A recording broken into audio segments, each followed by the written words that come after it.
Hello, VOD watchers, and welcome to part 22 of Cyberpunk 2077 with a therapist. I appreciate so much that you are along for the ride, that you made it all the way through parts 1 through 21. Thanks for taking the time to watch these. I really hope that they add to your enjoyment of the game, that maybe you've learned a little something from them. Tell folks about this stream if you haven't already. It really makes a huge difference. Also, I just want to say, if you have not subscribed to the channel, I get analytics, and there are some analytics that says that some of the people that are continuously watching this stream or these VODs are not subscribed to the channel. Please subscribe to the channel. It makes a huge difference. You can turn off notifications if you don't want to get the notifications, but if you do want to get them, you can turn them on by hitting the bell. Those of you that support this stream financially, whether it be through tip, becoming a member by hitting the join button down below, or by purchasing merch at drmickmerch.com, I just want to say thank you for supporting the stream in the way that you do. It means a lot to me. I'm really excited about part 22 here. We had a really good one in part 21, and I mean, we've had a string of good ones. So let's see what we have. It's going to be a good time, and we get to drive my new car around, and I love that. Also, where we left off last stream, if you didn't see it, was we got a call from Judy, who asked me to come to the dam to go swimming. And Judy was in a very good mood in a way that I have not really ever seen. So we're going to go see what's up with Judy and see what it is that she wants us to do over at the dam.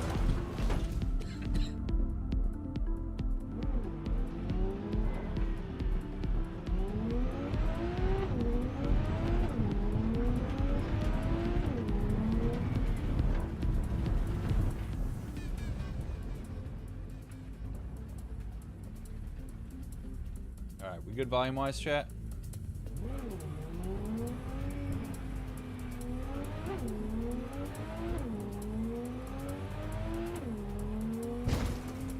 Whoa!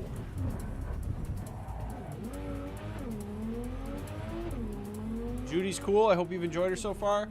I do. So Judy, we've talked about this quite a bit, but Judy, the one thing that is a little bit frustrating about Judy is how she tends to insert herself into things, and she does so very emotionally, and can become a little bit of an unknown variable at times in a way that is not super great. So that has been my one gripe about Judy, but I do think she means well, and I certainly can appreciate her passion. There are just times where I kind of wish she would chill out just a little bit and would be a little bit more measured in how she approaches things.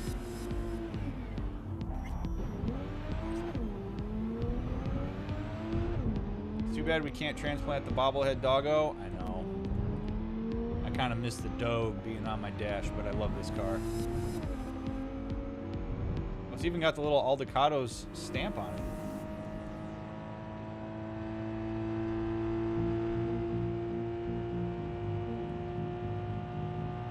Everyone in Night City can benefit from one session of therapy. Sure. I'd be curious to know what role therapy plays in the culture of Night City. If that's something that people are open to, or if that's something that folks are generally against. I would love to know. Because we are on the West Coast. The West Coast tends to be a little bit more open to therapy than the Midwest tends to be, or the East Coast.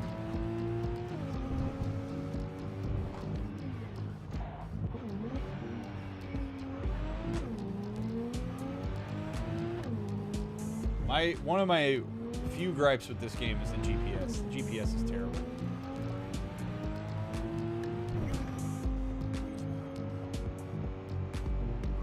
A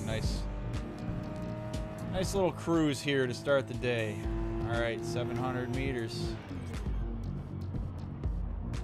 Let's see what she wants. And Judy's been through a lot too.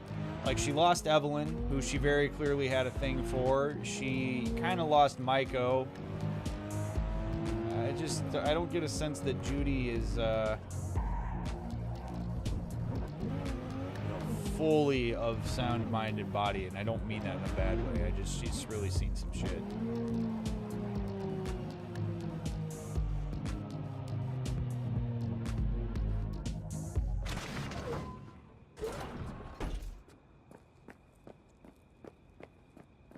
I have no idea what to expect here either. No idea. Very peaceful out here, though. Away from all the crazy-ass lights and bustle of Night City.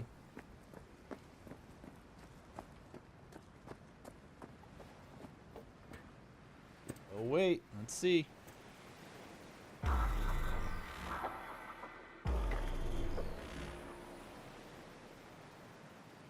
Woo, it's bright.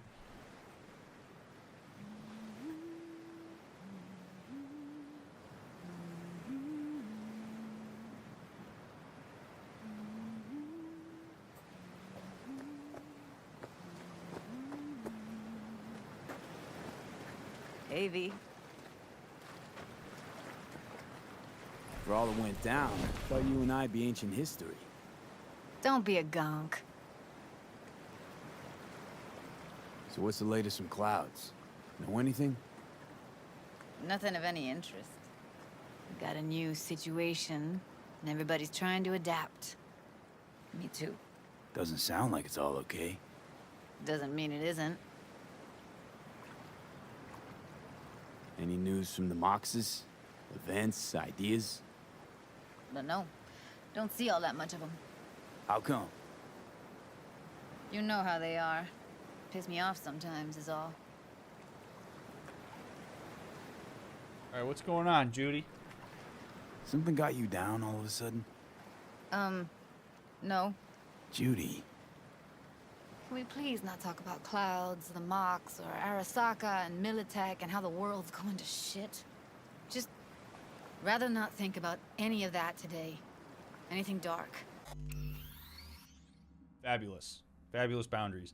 Okay, so I'm okay with... oh, man. Okay. I think we've all been in a position like this where we know that something's bothering somebody and they don't seem to want to talk about it. I am okay. Rule of thumb, it is okay to push once. Hey, I can tell something's up. What's going on?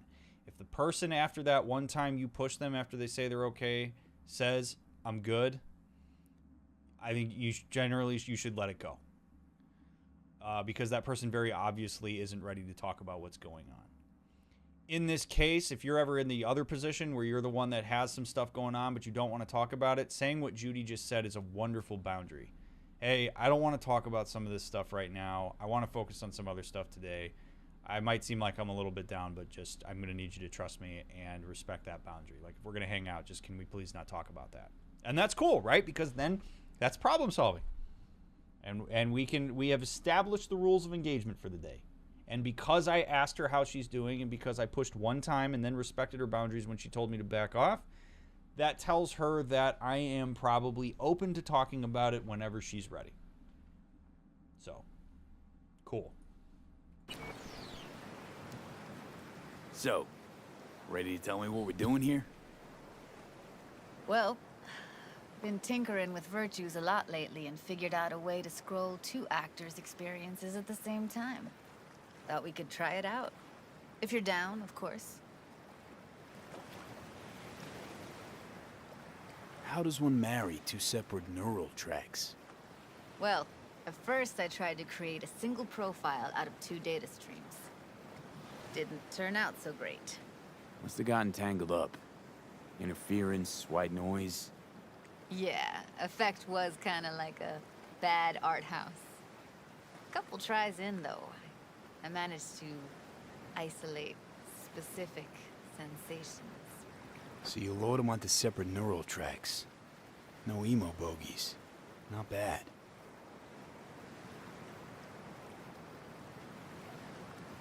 What am I getting into here, Judy? What do I gotta do? You, my friend, are just gonna scroll me a virtue. That's it? Now, let's not get ahead of ourselves. This could be my greatest work ever. Sounds like we could do this anywhere. Why'd we come all the way out here? What is this place? Cottage belonged to someone I knew. It sits empty now. I take the liberty to use it from time to time. And that's where we're gonna scroll? No, we're gonna scroll underwater. Nope, no way. Bad idea. Tell her to find some other yes man. What do you say? You in? Why would you say that? I don't know. Don't like the idea, that's all. It's just, when I think about the dark, the deep, palms that I don't fucking have get clammy with sweat I don't secrete. You're more than welcome to stay on shore. Is he able to do that? That's actually really interesting. Like, we don't think often about how, like, Johnny's part of this, but, like, anytime I do this stuff, Johnny's in on it. So me going in the water, I get it, by the way. I have a phobia of water I cannot see the bottom of. Like, I literally, if I were to ever fall into a body of water where I cannot see what's underneath me, I will panic and potentially die. So, you know, I feel Johnny's energy here. I totally get it. This is really tricky because it's like, okay, well, but I'm still in control of my body, Johnny. When you get to the point where you take me over, then, you know, fine. I don't know what to do. Like, ultimately, I'm the one still in charge of the vessel, bud. Like, so he's throwing his 2 cents in. I respect it. He's also, again, he's probably afraid of me dying because then he doesn't have a body. If I die with him on the chip and then I sink to the bottom of the water, nobody's ever going to find him. Nobody's going to find the chip. Johnny Silverhand is forever locked on a chip on a dead body at the bottom of a pond. So I can understand his reservation here. Let's do it. Hell yeah, I'm in. Awesome. So, let's go. Got the hardware here. I appreciate Judy's confidence here. Now, I will say this, though. You couldn't pay me to go into this water. This is literal. Look at this. All this garbage over here. But I am curious. Judy seems to know what she's doing. Suit up, landlubber. I'm going to put a suit on. That'll make me feel a little bit better. Do this often? Dive in? As often as I can. Why'd you choose this of all places? Why? Don't like it? It's okay, but any special reason you chose this one? Of course there is. But you'll have to wait to find out what it is. Oh boy. Okay, you're lucky I trust you, Judy. Yeah, I do, Queen. Wait, where's my wetsuit? Oh, here it is. Neoprene suit from Judy. Let's get this scroller. Oh yeah, looking good. Look at that. Look at that. How's my ass? Oh yeah. Okay. On ya. Yeah, the water's toxic. That's what I'm thinking. Water's toxic. That not a problem? Whole reason we're suiting up. Okay, good. You covered that base. Haven't even asked me if I know how to swim. Not worried I'll just sink to the bottom like a bag of rocks? 50-50 chance, I guess. Willing to risk it for the footage. I am not going to say this. Okay? This is how... I'm going to just real quick, okay? Let's go. Climb into the gear. Looking fine in that wetsuit. This is a moment where a lot of people, particularly men, fellas, I'm calling you all out here, okay, me included, we often think, non-binary friends and women included as well, okay, but a lot of men do this. We think that saying something like, you look fine in that wetsuit is a compliment. And part of that is because of the way that we have been conditioned to show women that they matter, which is to say, you know, you look good. And you see that represented all the time, right? Like you watch talk shows with like Conan or Jimmy Fallon or whatever. The first thing they ever say to women when they sit down is, you look great. So even though you may think that that's a compliment to say that to her, that immediately makes this weird. I say, you look fine in that wetsuit. I have just unlocked an entire realm of possibilities that Judy very likely hasn't consented to and isn't interested in. As far as we've seen up into this point, Judy's not interested in men anyway. Whether I'm coming on to her or whether I am saying that as a compliment, it's not a door that needs to be opened. There's really no reason for me to comment on her appearance here. It's not going to get, you know, there's a chance that maybe she hears that and goes, oh, thanks, Fee. That's really kind of you to say. There's also a chance that she hears that and now she's in a very uncomfortable position and is like, oh, Jesus. Okay, there's no reason for me to make a comment on her appearance there. None.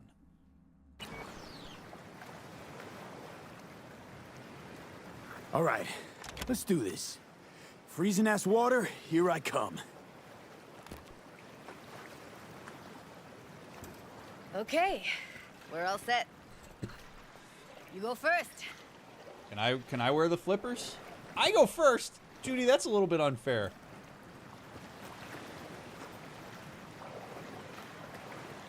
All right, I'm doing this the right way. You got to fall in backwards, right? Stay close behind me, and don't descend too fast.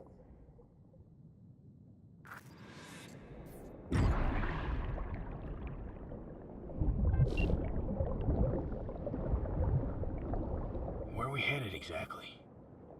About halfway to the deepest point. It'll be pitch black, but the currents are gentle. Ought to be safe. Want the precise coordinates? Nah, why bother?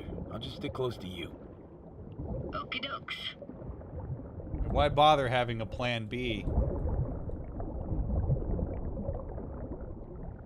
Virtues are more to you than just a way to churn out eddies, huh? Well, duh. Think paintings, songs. They're meant to produce emotion responses. Generally how any kind of creativity works, sure. Right, so art's a casing, trigger for emotion. Well, BDs are emotion in near pure form.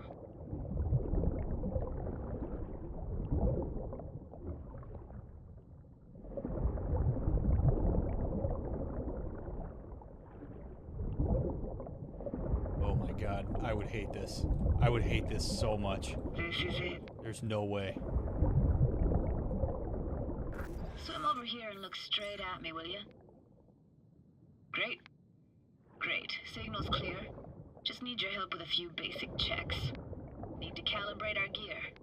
First up, motion sensors and scrolling. Circle around me. Swim.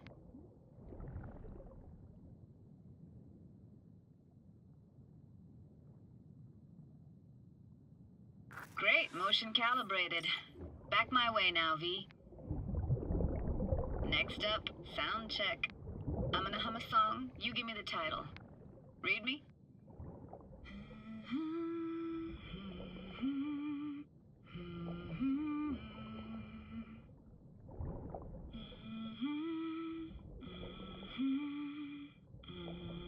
No idea what the song is, but I heard it.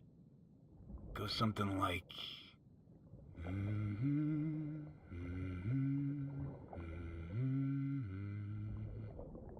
Alright, we're all tuned and synced. Alright, that ought to do it. What now? Prepare to have your mind blown. Wait for it. Oh my god.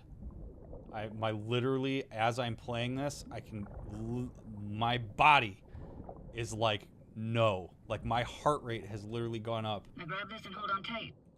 just doing this. Oh my god. Oh, I hate this. Okay. Alright. Down we go. Oh man, I'm trusting you, Judes.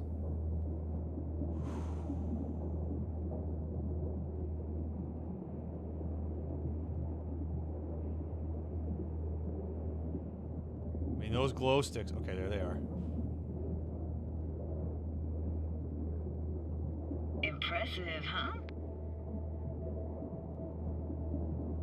Had no idea. If you said we'd see a sunken town. Like it? Dunno. Sure as hell never seen anything like it, can tell you that. Used to be called Laguna Bend. Just 15 years ago, people still lived here. What happened here? Why'd it get flooded? 'Cause someone stood to profit. Got some connection to this place, right? You got it. Grew up here. Wow. Haven't been back since Laguna Bend was wiped off the map.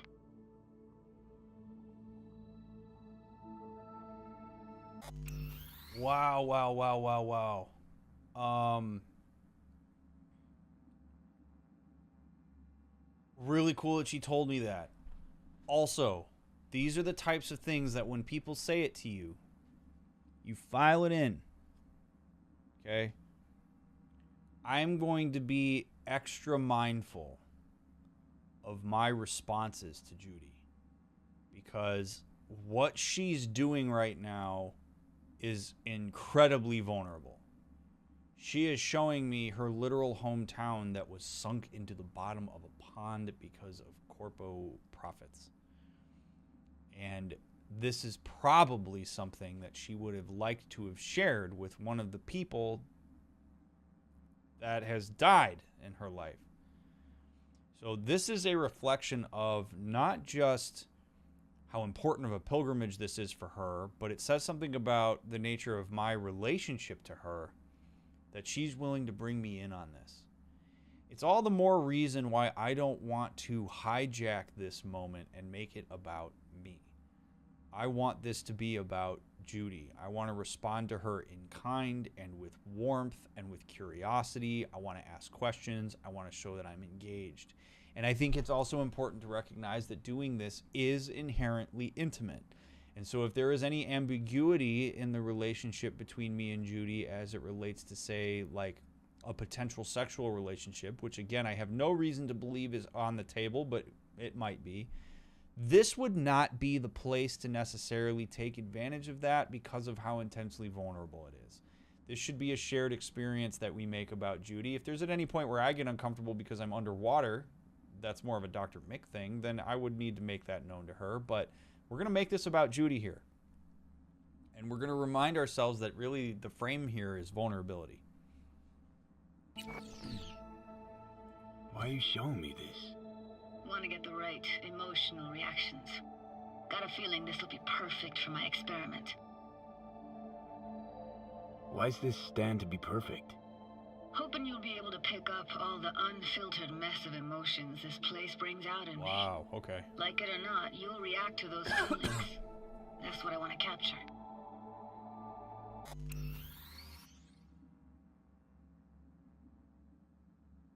Okay. So this is to help her do the joint BD venture. Not only does she want to experience whatever emotional reaction she has here, she wants an authentic response from me to her emotions. That's a hell of a pressure-packed ask. Because I can't control my emotional reactions to her reactions. And I actually don't know that that's a great idea. I appreciate and respect that Judy thought this through and thinks that this is going to be a good idea, but I tell you what, man,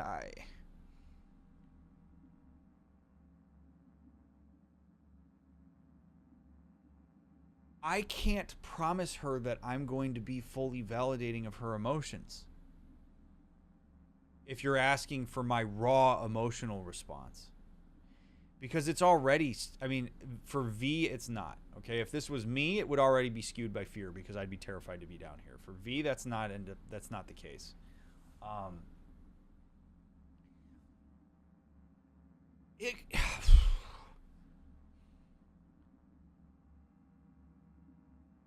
Judy would need to be emotionally prepared to experience the emotions of a person reacting to her emotions. Like, that's a lot more intense than I think Judy realizes it is. Because we all want authentic reactions from folks generally, but many of us aren't actually equipped to handle it, which is why, like, lying and aversion is such a core part of interactional dynamics. Right? We generally don't like to have things overly present. And this is doing that. And I guess I would want to just give Judy a heads up of, like, we can't curate a certain response here. So if that's what you want is legitimately authentic reactions, that's what you're going to get. I hope you're ready for that. Sounds Nova. Let's do this. Played this moment coming back so many times in my head. Taken me years. Working up the nerve for this. Okay, the other thing I'm going to say before we embark on this journey, oh man, this is where it's hard to be a therapist. I have no idea if the loss of Judy's home constitutes a trauma for her. I'm guessing that it probably does to some extent, because she's talking about like mustering up the courage to go back here. I have no idea what kind of emotional response this is going to kick up from her. And some of it may be involuntary. So if I'm V in this moment, you got to have some crisis preparedness. There could be some real involuntary shit that her brain starts to do in order to protect her from whatever gets stirred up being down here. And if that makes her become catatonic or potentially do something dangerous while we're underwater in the way that we are, that's an immensely dangerous situation. So the reason I'm saying this is because this is sort of like a tangible version of reprocessing trauma and like going back into a memory. That is something you have to do with extreme caution and with somebody who knows what they're doing. You can't just jump back into trauma. And a lot of people mistakenly think that that's the case. Working through trauma takes a long time, and it's chips and little battles here and there that go toward a greater goal. But fully immersing yourself into this in this way, you would want an immense amount of preparation for it. So I'm not saying this to like mansplain Judy's experience. I'm saying this because like if this did constitute a trauma for her, we would want to make sure that she is legitimately ready to do this beyond her own personal judgment and potentially into the judgment of like somebody who knows how to work with this kind of thing. Why didn't you come earlier? Good question. Easy answer would be that I didn't have time. Gear, stars weren't ever aligned. Truth is, the very idea just felt weird.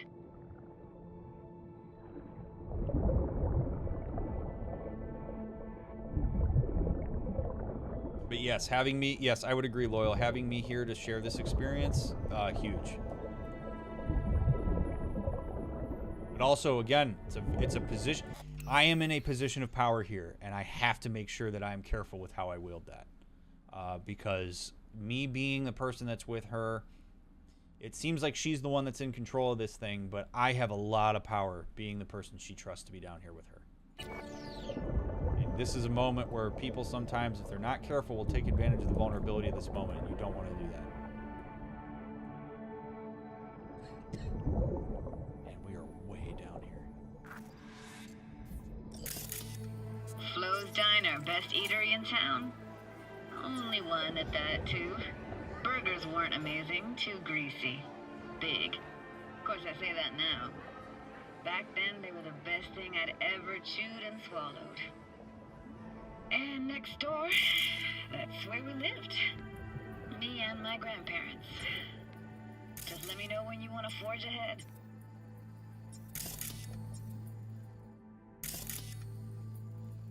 Search for clues near the diner.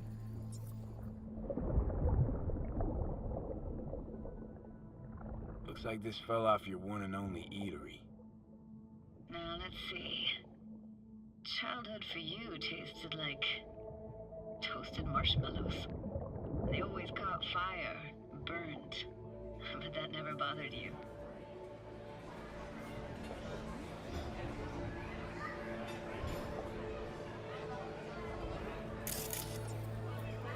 I didn't really feel compelled to respond to that. Just sort of let that be what it is. I don't want to be antagonistic toward her right now. That's a weird place for a framed picture.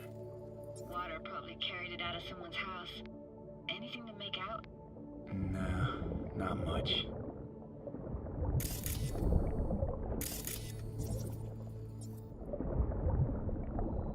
Got something here. Looks like an old photo cam. DPI 350. Practically an antique. You like it? You kidding? It's awesome. We'll give that to her later. A hockey stick. Hell yeah. Hockey stick? Is there a skating rink here? I wish. played street hockey on rollerblades. Quit schmoozing, Alvarez. We're losing because of you. Come in. They're dead meat anyway. So, will you go out with me? Sorry, you gotta go. They're calling. Wow, we're literally hearing her memories. Oh my god. What about your parents? Dad was never in the picture. Mom died when I was tiny. Can barely remember her. Still have her picture, but, you know, see a stranger there. Judy, watch out for her cooties. She can't even afford to have parents. Those are the narratives that people carry. It's unbelievable. We talked about this a little while back, but it's unbelievable how sometimes what seems like the most benign thing ends up, something a kid says to you one time can end up being something that you literally build self-narratives off of. Judy is so poor, she can't even afford parents. Now, you might look at that and go, oh, okay, well, whatever. But you have to look at that phrase from the perception of a developing child who already is egocentric, who already is likely to use themselves as the explanation for why their parents aren't alive. So when you have kids say, you're so poor you can't afford parents, that makes it all the more easy for Judy to internalize as a child that somehow her parents' death is her fault, and that her being poor is her fault, that the things she lacks, the opportunities she doesn't have available to her, the abuse and bullying that she receives is her fault, that she's contributing to that. And then as you go on into adulthood, that can be just a core little narrative that you start to build things around. You start to try to figure out ways to compensate for that. Maybe you seek out a bunch of money. Maybe you try to be so competent and smart that people can't mess with you. Maybe you bulk up and you beat the shit out of everybody so they can't say this stuff to you. There's all sorts of things that people do to compensate for these narratives that they, deep down, their inner child, so to speak, believes, because they heard it at a time where they were impressionable in that way.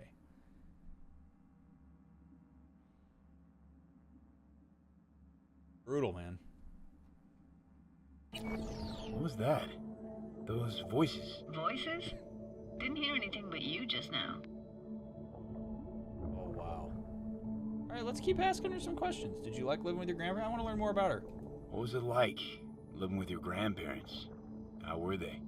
Granddad had a real knack for things technical, taught me everything I know. And the stories he told, never got bored listening to him. And Grandma was temperamental. Hot one second, cool as steel the next. Well, Judy gets it honest then from both. Where'd your grandparents go? Night City? Yeah, for a couple years. Rented the unit that's mine now.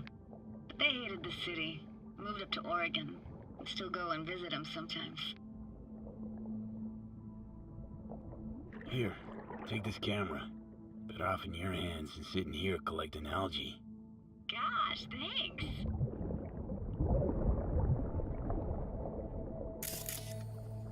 All right, let's keep going. Let's keep going, Judy. Aye, aye, Captain.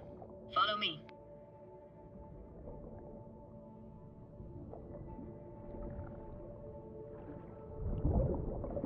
Man, this Looking is for anything really in cool. particular here? Nah, can't hurt to look around though. Picking up very chill vibes. Feels like we're outside of time, like in a snow globe. After that, we can see what lies up ahead.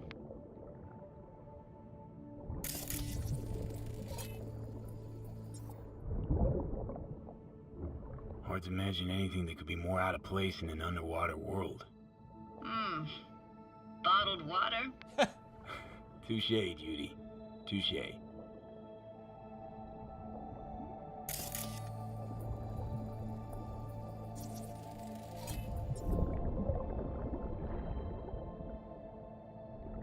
gotta say, I don't really get why they left their wheels behind when they had to evacuate. Hey, how old do you think I am? These hunks of metal have got half a century on them. When I was about yay high, they were already here. And not in much better shape.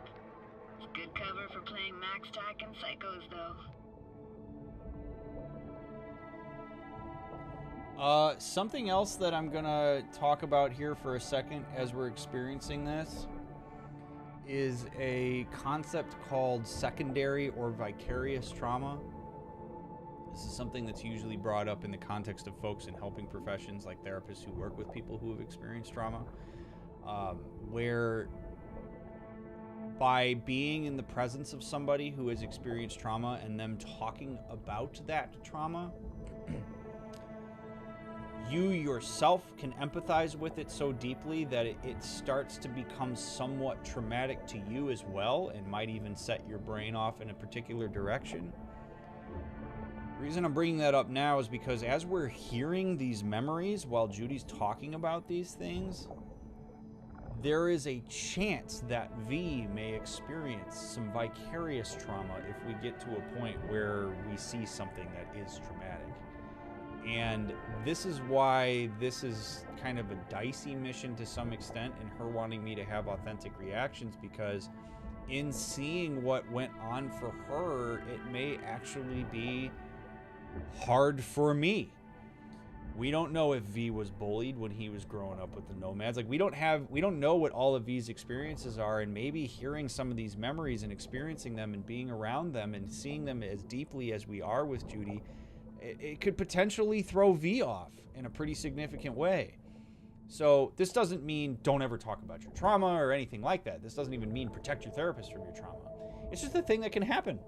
And it's an important thing to understand that can happen, because when it does, therapists, for example, we know how to manage that and to work through it and seek, consultation or self-care or whatever we have to do around that. But it can happen just even in friendships and day-to-day conversation when we start talking about things that were traumatic. So it's important for, if you're talking about your trauma with friends, to understand that it's possible that that could happen, but to respect that if your friends are willing to let you talk about it, then by all means do so. But if your friends start to indicate that they are distressed listening to it and become averse to that, having some curiosity and respect for that as well. And if you're a friend in that situation, naming if it's happening. Because it is a real thing that can happen. And as we're hearing these things, it's absolutely, calling that to mind for me. Search for, let's see, there's a third thing.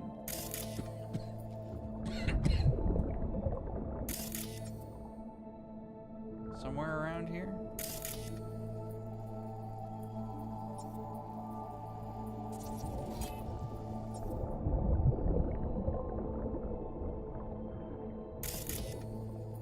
What's the third thing?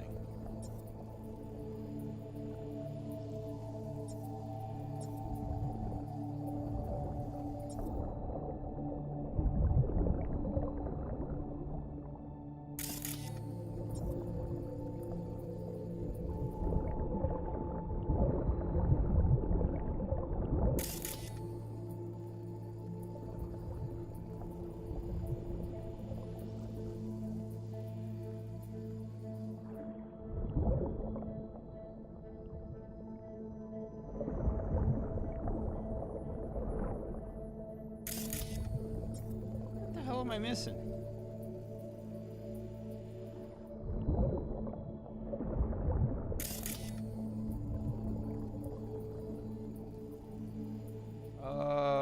Chat, do any of you see the third thing? Am I just blind? I don't want to miss any of this.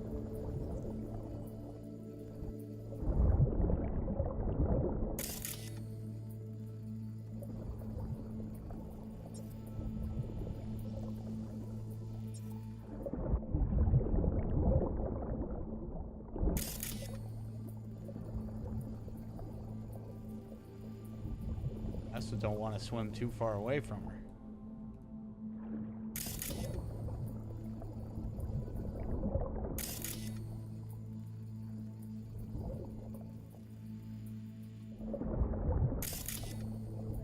garbage can.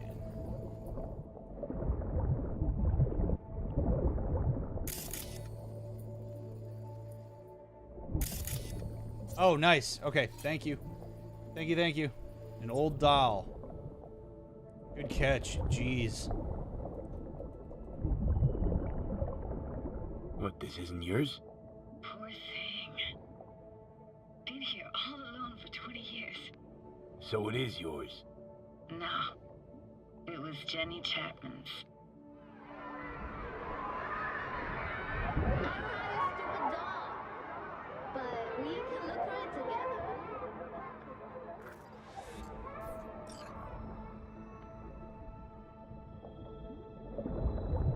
She doesn't necessarily need to know that I heard that. I'm sort of taking this, we're feeling this out. Want to see what's further on.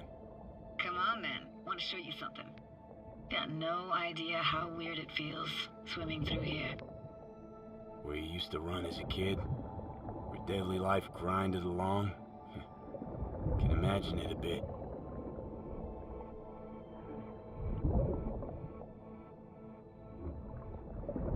Well, you got a lot of glow sticks. Church hasn't aged at all. Always looked old and like it had landed here from outer space. Bells were cracked too. Gave off this eerie, atonal clang. Weird, I had no memory of that seconds ago. Now I can almost hear them. I don't know how it's possible, but I think I hear those bells too. Seriously? You can hear my memories? It must be a side effect. Ah, closed. Shame. Could look for another way inside. Be my guest. Did you like going to this church? Never actually went to church. Never even really paid attention to it. It was just there, you know? Once we knew Laguna Bend was to be flooded, people gathered here to plan a protest. Did it achieve anything? Look around.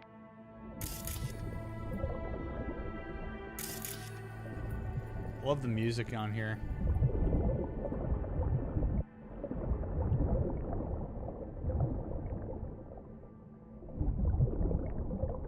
Hey. I found an opening. I think we're safe to go through here. On my way.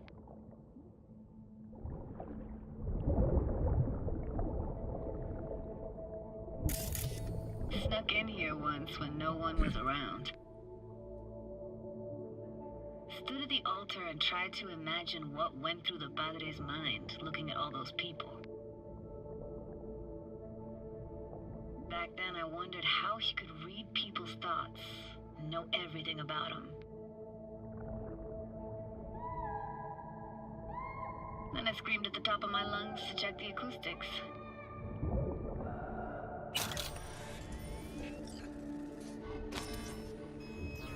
Oh no.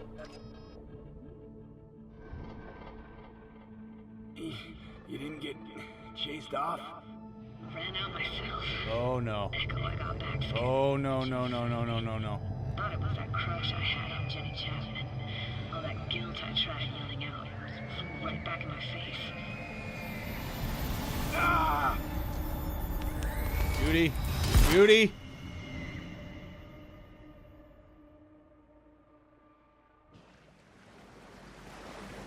V, please. Oh, thank fuck. You're alive. What happened? You passed out. How'd you manage to lift me out? Dunno, didn't think about it. Just did what I had to do.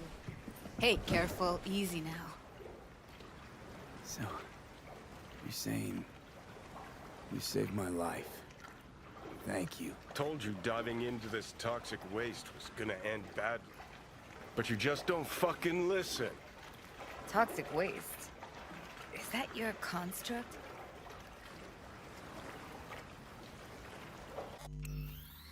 Oh, shit. Oh, my God. Oh, okay. So, yeah, first, I do wonder if sometimes when the relic freaks out, if it's Johnny trying to break through and take control or whatever. Like, I wonder if Johnny was panicking and was trying to get me out of there. That's certainly a hypothesis. Oh, my God, though. She, in the same way we could hear her memories, she can hear Johnny. Oh, man. I'm going to be really curious to see how Johnny responds to this. You heard him? Heard's overstating. It's just surfaced in my head. A thought that wasn't mine or completely yours. Ignore him. Please just ignore his babbling. It's a complicated relationship. Why do I even bother? Doubt you should go back to the city just now. I'm pretty beat too. Last thing I want to do is drive. Let's stay the night. What do you think? Stay where, exactly? We gonna camp on the shore? No, in there. Crash there sometimes after dives. How about it? Why the hell not? Whose cottage is that, then? You said you knew the owner. One of our neighbors was hell-bent on staying in Laguna Bend. Badges literally dragged him out of his house before the water came in. So he built himself another house as close as he possibly could, but then he got sick. Water was way more toxic back then. Okay, now, I am only staying at the cottage because it makes sense for me to sleep at the cottage instead of, I mean, Jesus, this relic keeps taking over. Like, me getting in a car and operating heavy machinery, probably not a great idea. I'm not doing this to sleep with Judy or initiate anything with Judy. I think it would be very counterintuitive to do that in this moment. Even if I was interested in Judy, to me, that's taking too much advantage of the vulnerability of that moment being down there. And it's not the kind of thing where, like, I would feel comfortable, because she is absolutely in sort of this, like, vulnerable, intimate position with me right now, and I've never had any indication leading up to this that Judy had any interest in me beyond, like, as friends. So this wouldn't be the place. You really got to be mindful of this stuff. Like, I really believe if more people took the time to be mindful of this stuff, we would be in a much better place. Like, this is a potentially dangerous situation for Judy without her even realizing it. And it would be a very easy moment to potentially take advantage of. I trust that Judy is smart and capable, don't get me wrong, but, like, when you show somebody something like that and you get that vulnerable with them, it changes the game a bit. And it's the kind of stuff that people will prey on if they're not careful.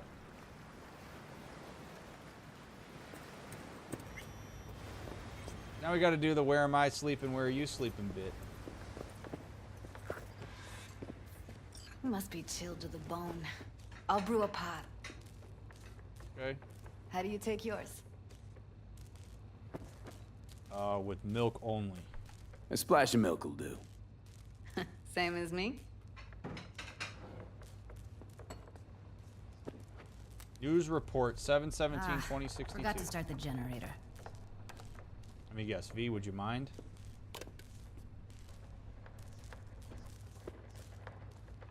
A generator? What's next? Jacuzzi? Finnish sauna? No, but there is running water. I can turn it on. You're gonna take it easy. Promise to take it slow.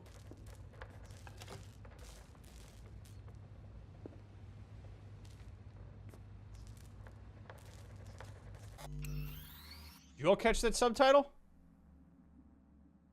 Did you catch that? It said, of course I will be. Did you see who said it? Evelyn. If you didn't catch that, that took a second for my brain to register. So, Judy's got some sort of memory of Evelyn going on right here that we are now privy to by having neurally linked or whatever the hell we did.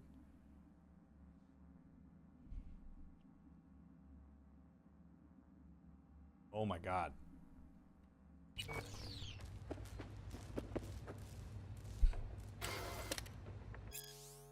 going to read a news report from 7/17/2062. A fatal incident occurred on Friday at Laguna Bend, a town located in an area surrounding Night City. Residents refused to vacate their homes, properties which had been officially declared a construction zone by the corporation which had purchased the land. Despite not all homes having been evacuated, construction workers were ordered to begin their work to prevent further financial losses due to delays. One resident climbed a crane in order to stall construction. The crane operator responded by lobbing objects found in his control room at the man.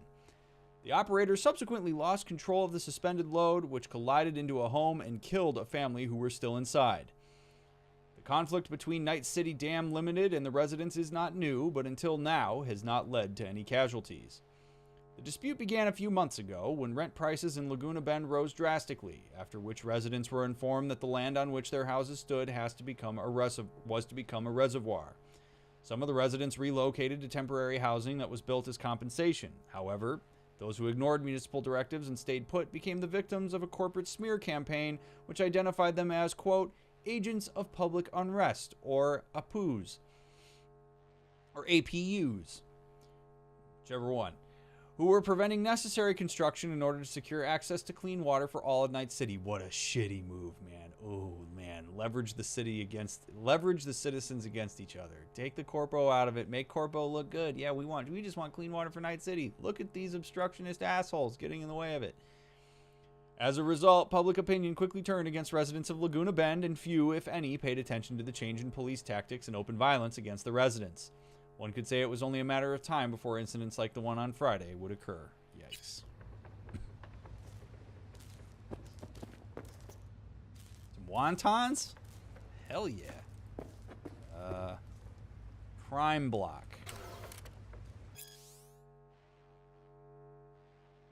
Read that already.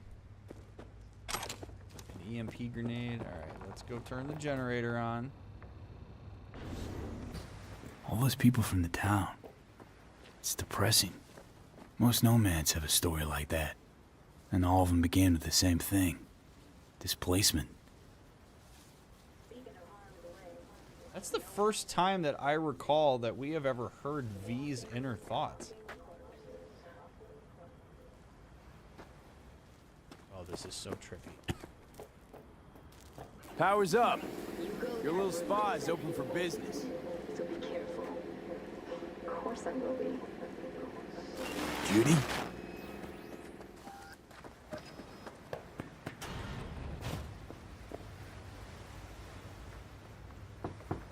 What was that? Couldn't hear you clearly. Something the matter? No, nothing.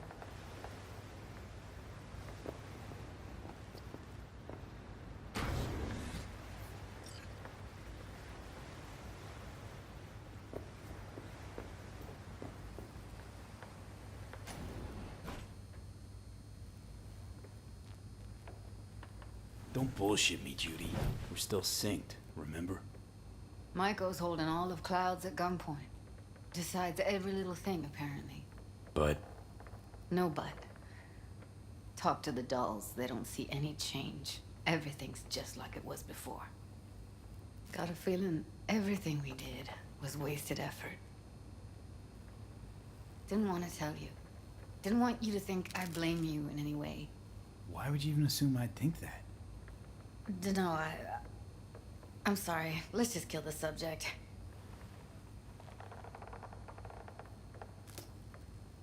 Think I'll go lie down. I'm beat.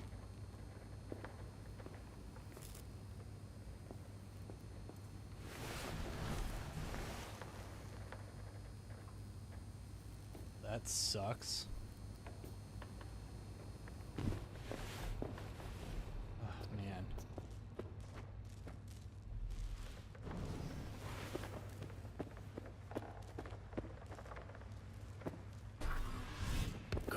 This chick gets on my nerves. Let's you and me blow. Just don't wake her up. Judy pisses you off. Why? Because she cares about people? And that reminds you you're a narcissistic asshole? She's all over the place. Refuses to take the door, jumps out a window, then acts all surprised when she gets hurt. Let's get the fuck away, can we?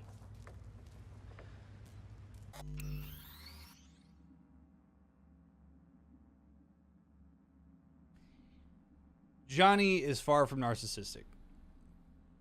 I honestly think that V calling him that is out of bounds. I think, as I have hypothesized throughout this entire series, that this happens when Johnny can empathize.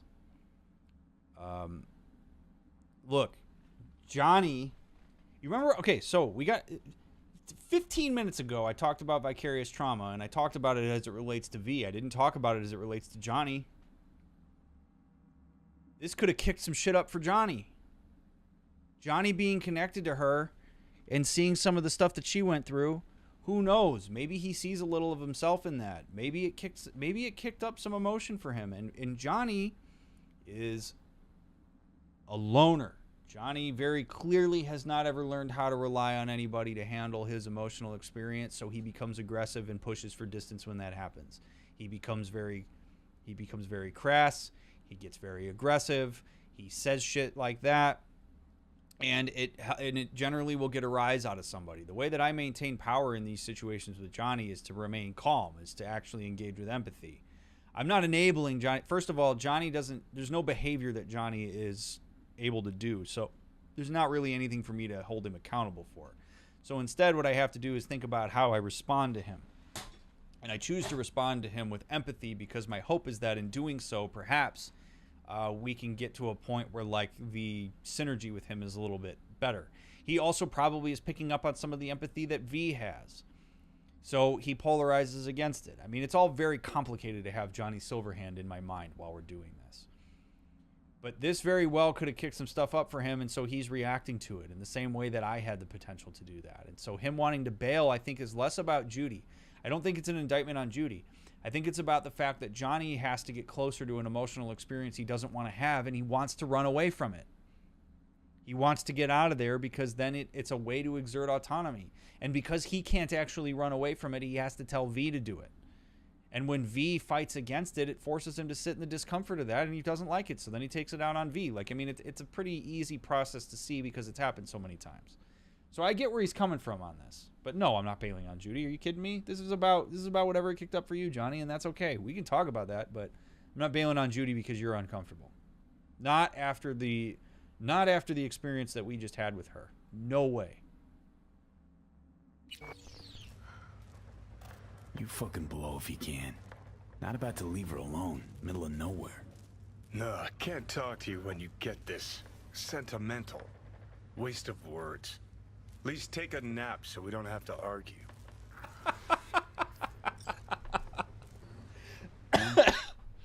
Oh my god. I kind of like that. Like, right, I can't talk to you when you're sentimental. Because it means he has to engage in empathy that he doesn't want to engage with.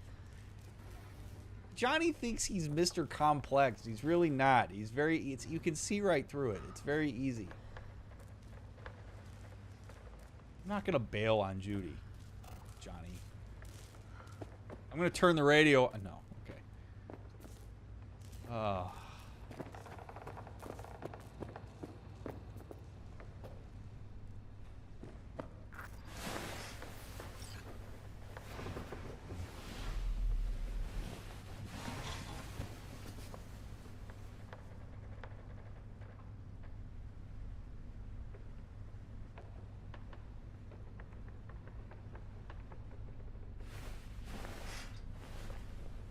Now, we'll see if she's here. I'd like to put some clothes on. Yeah, there we go. Nice. Okay. Okay.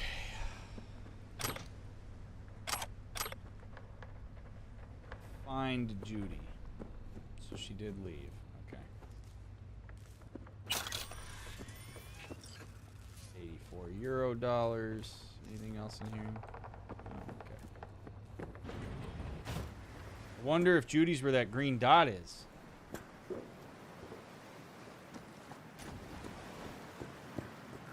Will you sit with me a while? Here's your coffee. Finally. Absolutely. Morning. You know, yesterday I think I'd made up my mind.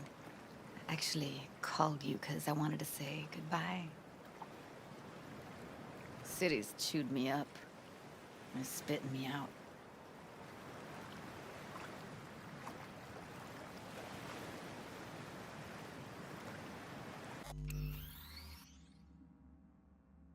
All right.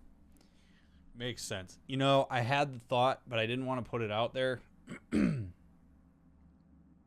As I just didn't have enough data.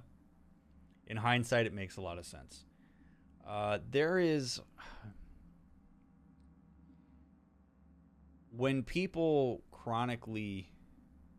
Not even necessarily chronically, but when people really think out the prospect of ending their life, it can range anywhere from fleeting suicidal ideation to fully fleshed out plan gonna happen. And there's oftentimes a moment that people will describe if you have the opportunity to talk to them after a suicide attempt, where they will tell you that there was a moment where they decided it was going to happen, where the plan was in place and where they just knew now's the time.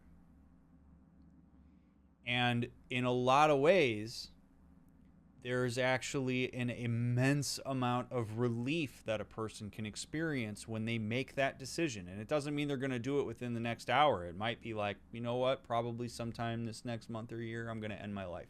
And there's a relief that comes from that because now a person can see the end to their suffering. More often than not, suicide is a solution to a profound sense of hopelessness and helplessness. So Judy going and revisiting her childhood home down below the lake, her having this like increased light demeanor about her, and coupled with the fact that we literally witnessed Evelyn commit suicide, which when you have that happen in your life, it increases the likelihood that you also may follow through, particularly if it's something you think about. It all swirls into making sense that Judy might have thought about, I'm going to end my life, and made that commitment. It makes a lot of sense in hindsight. I had a little bit of a sense of it leading up to it, but I wasn't ready to go there because it almost felt like I was making too much out of it. And here we are. She's confirmed it. Coincidentally, that's actually a sign that sometimes you might want to look for if you're worried about somebody, if you notice that they've been struggling a ton, and then all of a sudden they're a little bit more like upbeat, and all of a sudden everything's fine. Sometimes people are quick to register that and go, oh, that's so great, without realizing that, like, that may not be as great as you think. And maybe that's an opportunity where you really want to check in with somebody and get them help if they need it. I'll remind everybody watching this VOD, if you want to learn more about suicide, I have a 45-minute long video on YouTube. It's called A Conversation About Suicide. I encourage you to watch that. I know we've talked about suicide a lot in this playthrough, but I do encourage you to watch that video if you haven't already. Yeah, and if people start giving things away. Yep.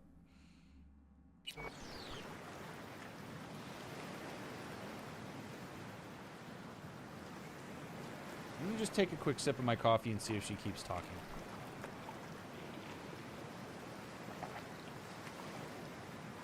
Nope. Okay. All right, we're going to try the empathy route instead, because this seems a little too intense here with the, what are you trying to say, Judy? It very comes off as like, I can't handle what you have to say. We know what she's trying to say. So we're going to try to do the empathy route and see how she responds to that. Know why I came to Night City? Because I thought it offered opportunities you couldn't come by anywhere else. Now, it feels like I'm standing in quicksand. There's no way to live. Hate that. Hate that response. Johnny's, or V is, it's making it all about him and his experience. He's attempting to empathize, but that's not the way. That is not at all what I thought he was going to respond. And if I knew he was going to respond that way, that is not the option I would have picked. For anyone. I feel you. I can't leave Night City. Not yet. But someday, who knows? Give me your hand, V.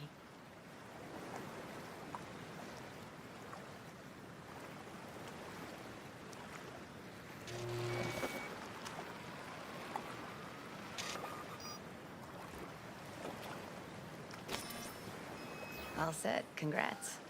Just gave you unlimited access to my pad. No. Whoa, you're asking me to move in? If it's what you want. Or just drop by when the urge grabs you.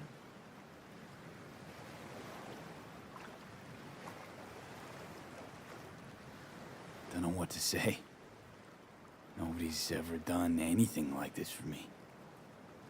Really shows trust. Take care, V. This really it. Last time we see each other. Didn't seem so set on leaving just a sec ago. See no reason to delay. I'll stay here a couple days, then head off. It's been nice knowing you, V. See ya. And hit me up on the holo sometimes. Okay, so that indicates that maybe she's not going to kill herself. She's just actually leaving. See, my alarm bells are sort of going off here.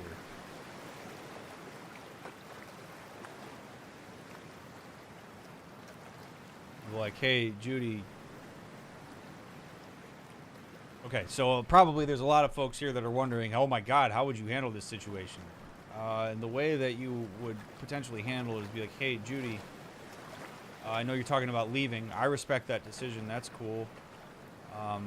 I'm not going to lie to you, though. I'm a little bit worried. Are you thinking about killing yourself? Now, if you're thinking, oh my God, why would you ask that question? It's way too intense. No, it isn't. The fact of the matter is, if she is thinking about killing herself, then she'll probably say, yeah, I have. If she's not thinking about killing herself, then her response is going to be, no. Are you kidding me? Are you crazy? Right? Like, people, you're not going to put the idea of killing herself in her head by asking her, are you going to kill yourself? So it's okay to ask that question. Like, are you thinking about killing yourself, Judy? I'm worried about you. And if that's not something you want me to do, I respect that, but I do care about you, and I care about your well-being, and if you're thinking about hurting yourself, I'm curious if there's anything that I might be able to do to help, because it makes sense. I mean, you've lost a lot of stuff. You've lost a lot of people. You've lost a lot of things. It would make sense to me why you want to get out of this.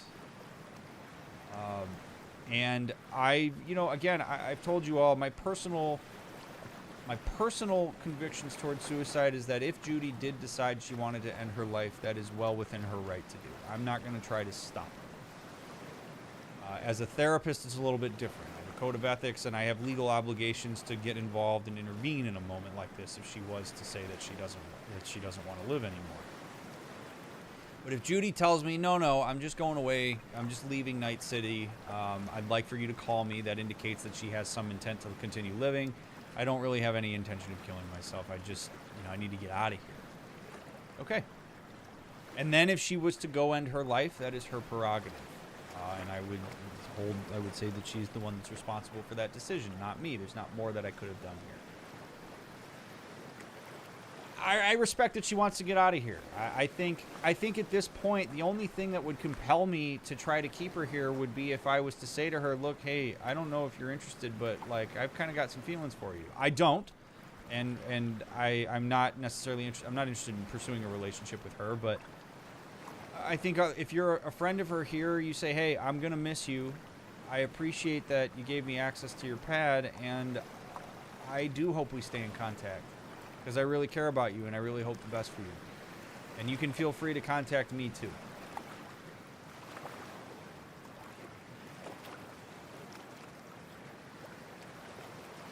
I'll see you, Judy.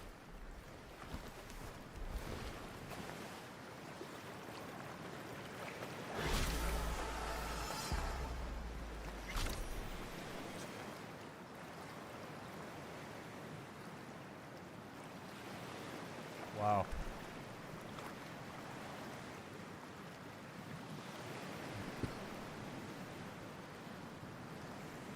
How would you recommend approaching someone if something like that happens? Sudden improvement of mood, giving away belongings. You just ask them directly, Floaty. Hey, you thinking about killing yourself? I'm a little worried about you. I've noticed this change. And again, if they give you an answer that says, no, I'm not. I'm literally just doing whatever. That's fine. If they say, yeah, I am. At that point, you say, hey, I really here's some resources, right? Like, I really hope that you reconsider that. It's a tricky situation to be in, but unless you're a mental health professional, there's not a lot you can do there besides give them resources. Does the code of ethics for a therapist extend beyond patients too? If someone you're talking to says they're going to commit suicide who isn't a patient, do you have responsibility toward them? That's a very complicated question, Howard. Certain states have laws that are called duty to warn laws, where if somebody indicates that they're going to hurt themselves or somebody else, they imply consent for you to get somebody involved by telling you that and then, like, leaving. Particularly, like, if somebody says, I'm going to go kill this person, then, yeah, like, you probably need to get the police involved. It's a big gray area, and there's a lot of complications and a lot of what-ifs and a lot of just contextual data that goes into my answer to that question that is a little bit more complicated than I can answer here. The answer to that is it depends. I do hope that Judy finds some fulfillment here. It's been really nice getting to know her. Kind of bummed that we're not going to have any more interactions with her, if I'm being totally honest. That was a pretty cool quest line to be invited into that in the way that we were. Like, I really do think that that was neat.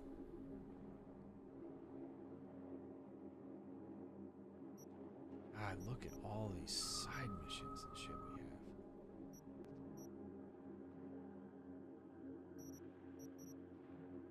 This is unbelievable how big this area is.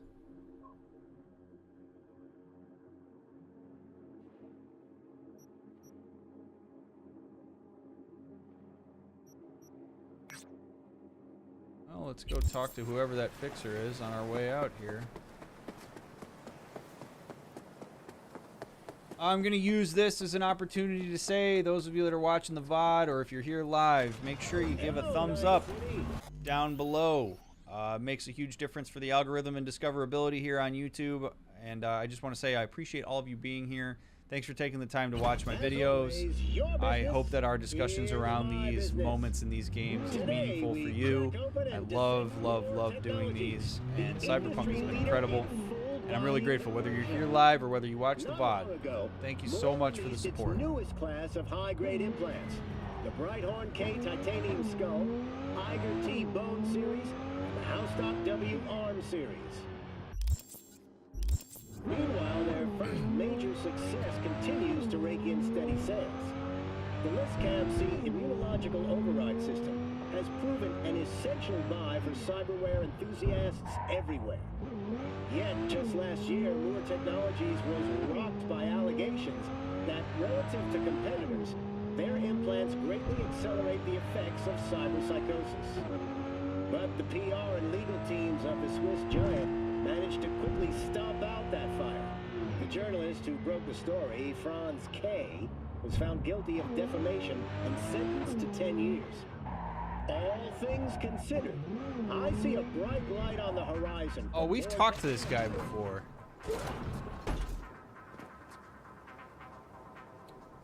I love your content. Keep up the good work. As a prospective writer wanting to explore the more psychological effects from traumatic events on my characters, would you have any tips? Not in this kind of, like, format, Joshua. Do your research. Talk to people who've had the types of experiences you're trying to write about, like that kind of thing.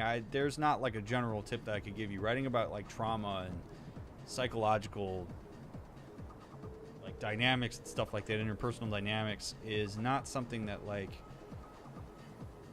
I can just say like, oh yeah, just do this and you'll be fine. I mean, I think that some consistency is important, but I also think taking development into account is an important thing when writing out different dynamics. But do your research on it so that the representation is as accurate as possible.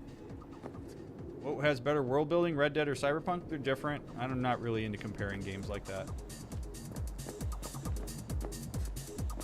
Alright, it's the guy with the hair. He's got nothing for me, even though he's on the map. This is why I don't stop for the blue shit on the map. It never really ends up amounting to anything. Alright, let's go, let's do a couple side quests here. I'm after the heaviness of that with Judy. I am I am inclined to just do a couple little side missions.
AV, how are you? Everything okay? How you feeling? Just remember that you have friends, that you have me. Let me know how things are going with you. I hope you're getting somewhere with that biochip thing.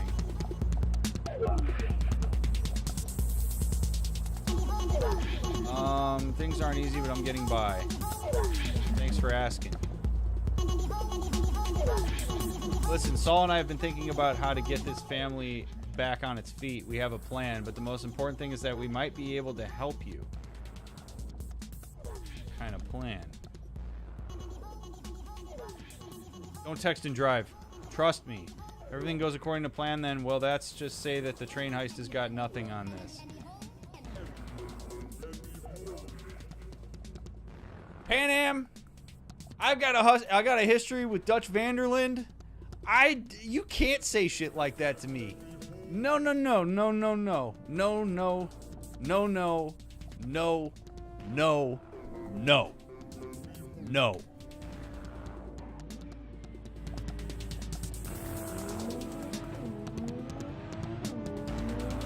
Talking train heists and plans?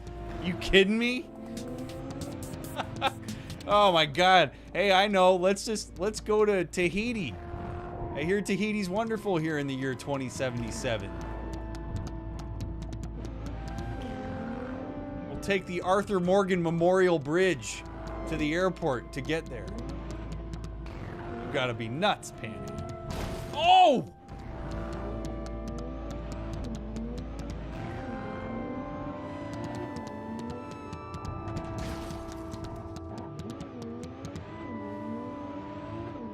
Starts talking mangoes in Tahiti, I'm gonna lose it. Hey, how's life in NC? Getting any sleep? Cause I'm not. Don't care. Not when there's money to be made. So listen, one of my people, name's Juliet, was supposed to deliver me some precious data. Never made it. Getting total radio silence. Check on her, will you? And don't forget the data. Specs attached.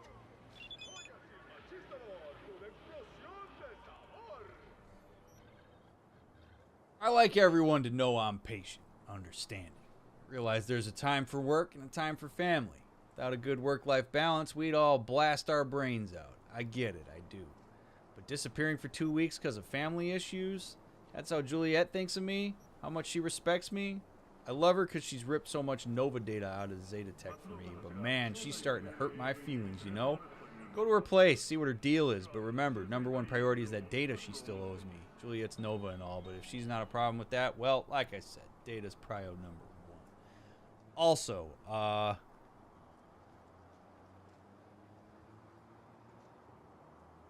you know, the Aldecados kind of do have some Vanderlyn vibes, don't they?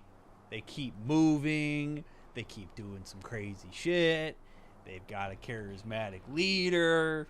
Now they got Pan Am telling me that I should just trust the plan.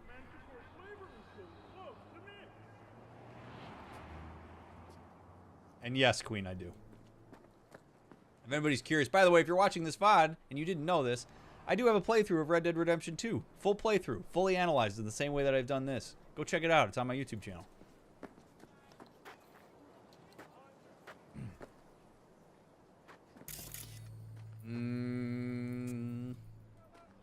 See if maybe I can go in the back here. Maybe not raise as much suspicion if I go through the back or the basement, it seems. Oh, I can't force that open. I'm not strong enough. Oh. All right. Going in the front door then, I guess.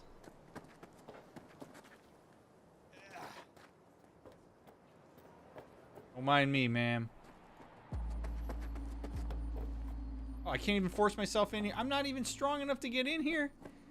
Oh. Oh, there's a window up there, though. All right. Hold on. Let's see. Is there a way to jump up there and get up?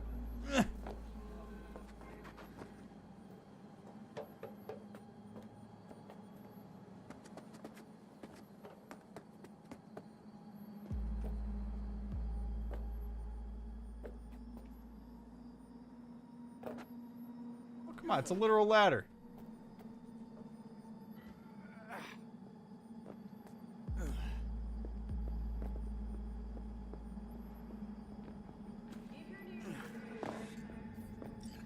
Better look around.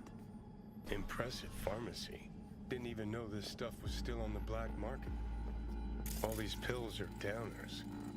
They're what you get if you can afford better. Hell of a lot for one person here. Oh boy. Okay, well.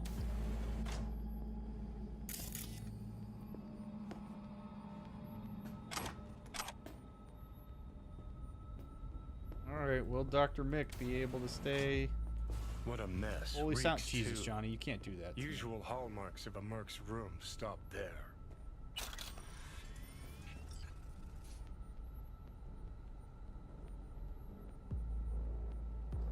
And it soars into me like to the parade, my friend, let's fly. Kiss my forehead, lift me up, touch the sky. After all, we can miss it. After all, we can miss it, can we, little sister? Rosie is BSO thankful. My beloved baby sister, whore, won't understand it. No, you only listen to Julie and echo, echo, echo, echo, echo, echo, echo. It says you have to see the parade in Japantown. Without us, the party burns. To the parade, my friend, let's fly. Kiss my forehead, lift me up, touch the sky. I will show you how Rosie loves you, you. There. Do you hear the echo? Echo, echo. A long time ago, we dropped a pebble, formed the dam, and counted the fall 2, 3 echoes, then 4, and waited for the avalanche 5, 6 to cover Night City, and you won't have to go to school.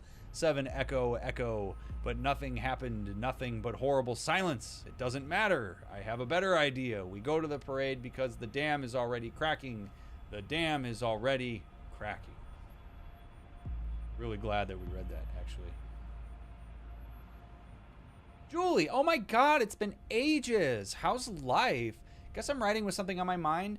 Remember when we were kids, we played on that old dam? We'd shout our names, some other stupid stuff, and like listen for echoes. How our voices carried through the valleys. Sometimes I just still feel like I can hear them.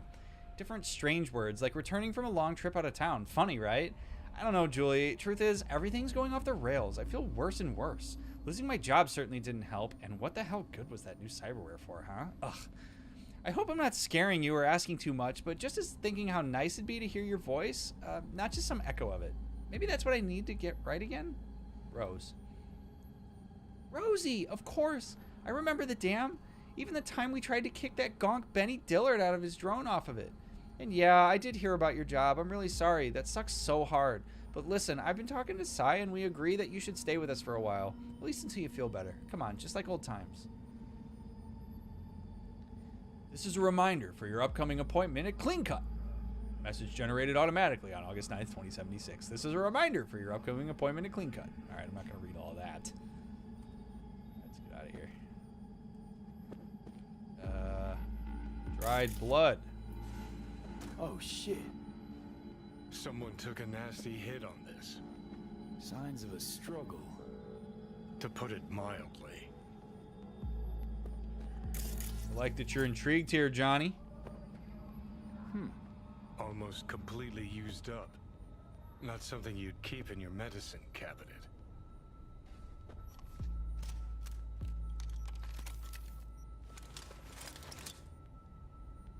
Talk to your friend. Seek a company that will make you feel better. Friends will help you ease the pain, but if have control over your life. I want to be able to read that. Read some of it.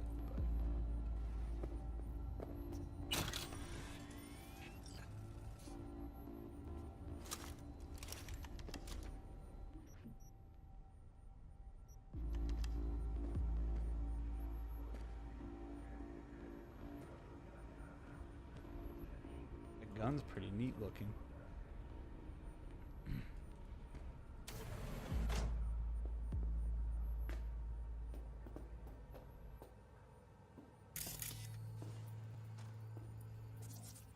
Anybody here?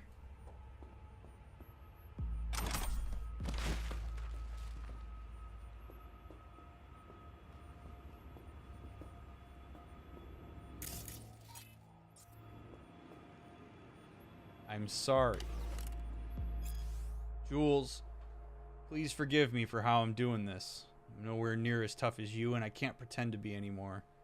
I hate to say it, but there's no helping Rose anymore, so at least help yourself before it's too late. If you change your mind, I'll be waiting for you at Sunset Motel. Think again on it, please. Always yours, Sigh. Okay, so we got some idea of potentially where this guy is.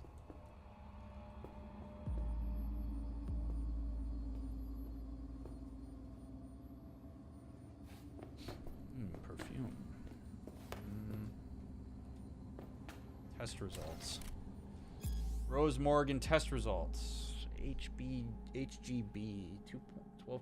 Okay, I don't know how to read any of that. Comments. PLT and TSH slightly exceeded. No medical consultation is needed. However, regarding the patient's worsening state of mind, psychological consultation is advised. Okay. Huh. Interesting. A safe behind a painting. A little cliche. But hey, at least the Merc appreciates the arts. You could learn a thing or two. Aha. I'm wondering more how it ended up on the ground. Juliet must have been in a hurry. Yeah. Something twisted happened here, V. If life's taught me one thing, it's that a safe's a good spot to hide your valuables. It's got a reader, too. Must be an access shard around. Yeah, probably just laying around, because that's what you do with your safe stuff, is you leave it just laying around. Easy to find. Good old video game cliche.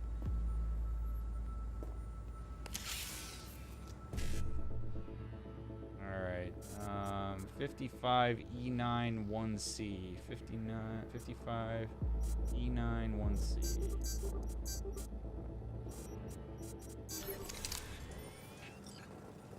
Okay.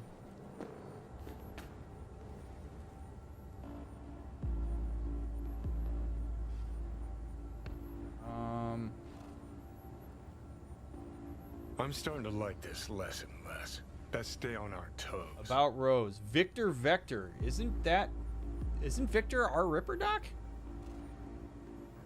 It's Horrigan. I'm happy you turned to me instead of those clean-cut scam artists. But I am sorry I don't have good news for you.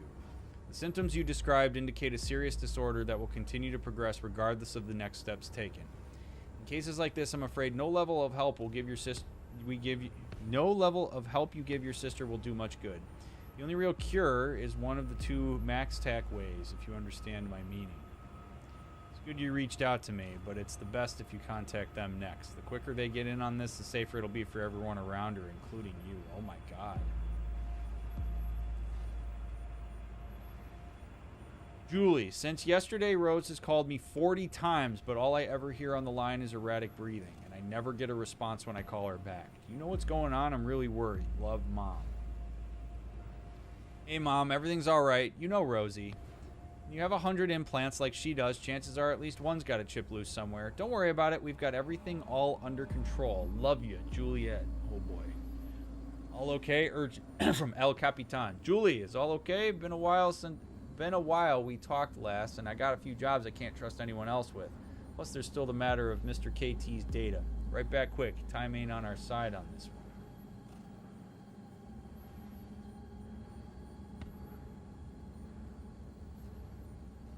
Oh, this can be really hard. When families have members in them that have psychological illness or disorder, it can be very difficult. In the same way that it can be difficult if you have somebody in the family who struggles with like alcoholism and stuff. People orient themselves differently to the anomalous person, so to speak. And you have some people who will be like protectors. You have some people who will enable certain behaviors. You'll have some people who ignore it.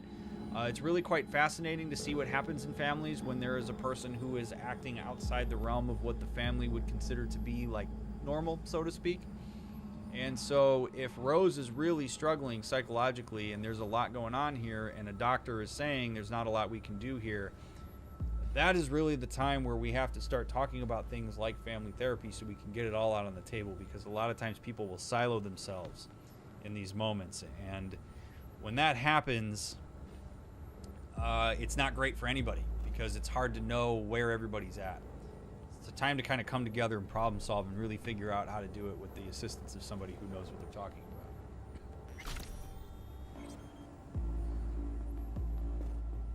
And how to facilitate those types of conversations.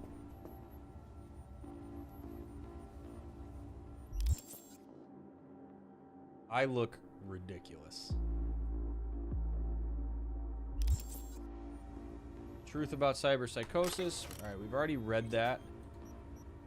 I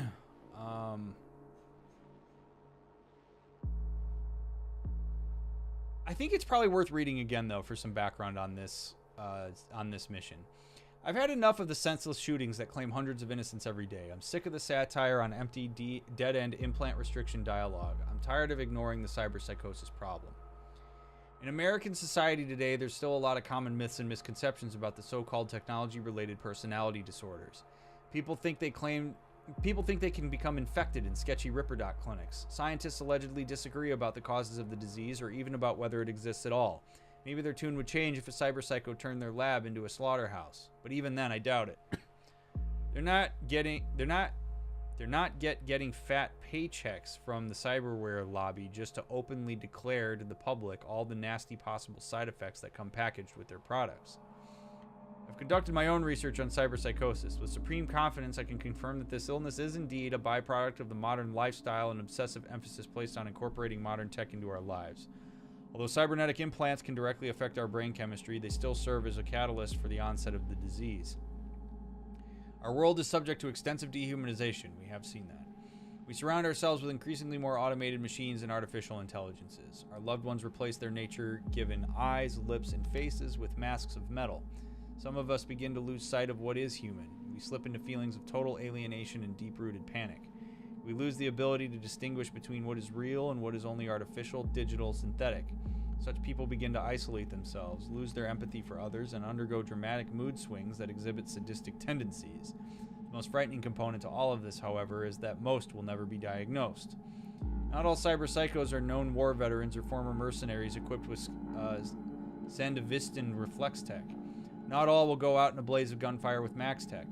Many cyberpsychos in our world possess only a single implant, a knee, a liver. They're unseen, unnoticed. They lock themselves up and shut out their friends, colleagues, and loved ones. The world outside of the net and their delusions has disappeared from conscious thought. They are sick and alone, and no one is doing a thing about it. There is no eloquent summary to be made here. Let the value of this manifesto be measured by the fact that I was expelled from the Zetatech Cybernetics research team for having written it.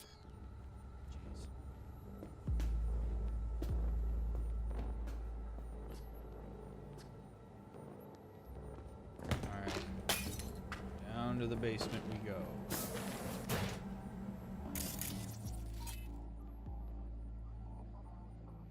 There's Rose.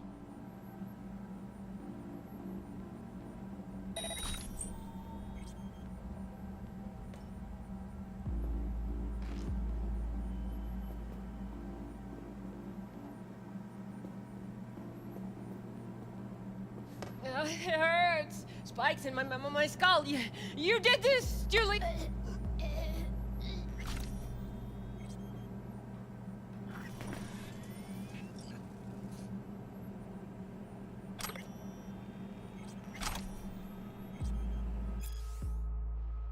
Archive conversation, Rose and Bernard Ackerman.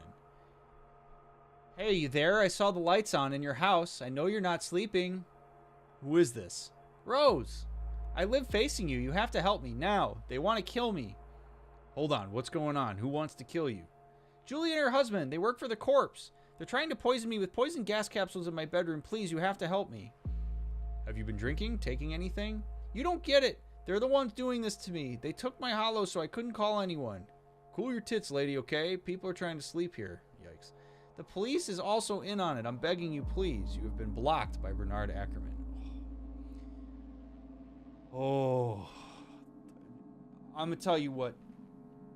These types of situations might seem complicated, and I'm going to tell you they're even more complicated than they seem.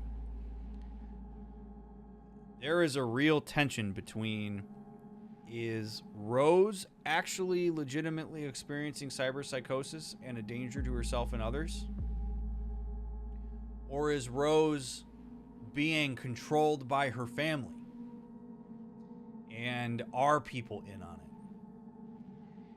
Ultimately, it's really difficult because nobody knows the full truth, and if you try to acknowledge Rose's reality as reality, it can be really dicey. If you acknowledge the family's reality as reality, it can be dicey.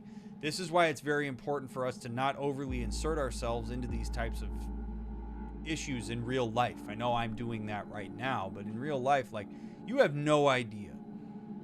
Because people try to curate certain images so that people understand it to be what they want people to understand it to be, not necessarily how it is. We have no idea whether, like, Rose was maybe being experimented on. We've seen a lot of crazy shit go on when we've done these cyberpsychosis missions, so I'm not ready to just say Rose was experiencing really severe psychosis and was very mentally ill and the family just didn't know what to do. I'm not prepared to go there yet. I'm also not prepared to say that, you know, the family was just going nuts on her. Okay, like, it's impossible to know. We need more information here. But at least I was able to incapacitate her in a way. Oh, Lord. Okay, well, I didn't see the dead body laying over there. Let me grab some money first. Oh, she's in bad shape. Oh, man. Oh, Juliet Horde.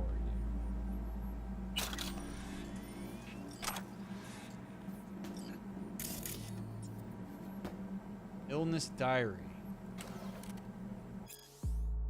High temp, day 67, high temp migraines, difficulty speaking. Day 68, high temp migraines, delirious again. Day 69, some improvement. Nice. Rosie isn't complaining of pain. She's eating and talking normally again. Maybe the new pills are finally working. Day 71, an attack. Acts like nothing happened. Sai's arms is broken in 2 places. Gave her a triple dose, calmed after an hour. Oof. Day 72, as always, she doesn't remember a thing. Sai, that saint of a man, lied and said it was a hit and run.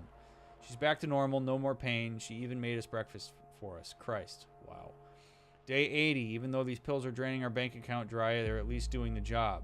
Just need to maintain a higher dose. Rosie is back to herself, and only once did I think I heard her talking in an empty room. As long as she's not hurting anyone. Day 91, another attack. Had to give her 4 times normal dose. Why do I bother? I can't do this anymore. Oh my god.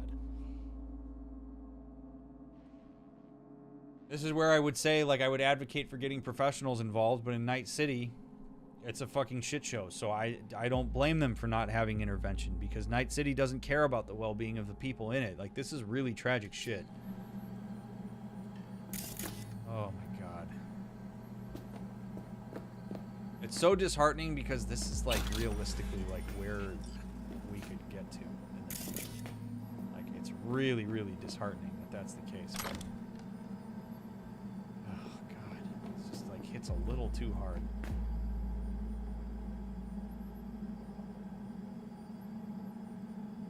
Order confirmation. Your order has been approved. Please keep this information for your records. Lidocaine, 400 times 10 milligrams. Thaloperidol, 200 times 0.5 milligrams. Your order will be shipped to the listed address within 5 business days. Mega Medicine Lottery. Oh, I'm going to hate this. Buy 2 tickets, get the 3rd for free. Thousands of prizes still available. Drugs, reanimators, primary care appointments, surgery vouchers, blood screens, cyberpsychosis vaccines, Ripper Doc referrals, and a grand prize, a 1-year trauma team premium package. Hurry while supplies last. Your neighbors already have their tickets. Buy yours now. How messed up is it that there are things that all of us need, chat? Housing, food, water, healthcare. We all need it. Literally all of us, by virtue of being biological creatures. These things should not be corporatized for profit. This is the worst of it. Literally, you are entering a lottery to have a shot at getting the drugs you need in order to be able to survive the world. It just... Oh my God.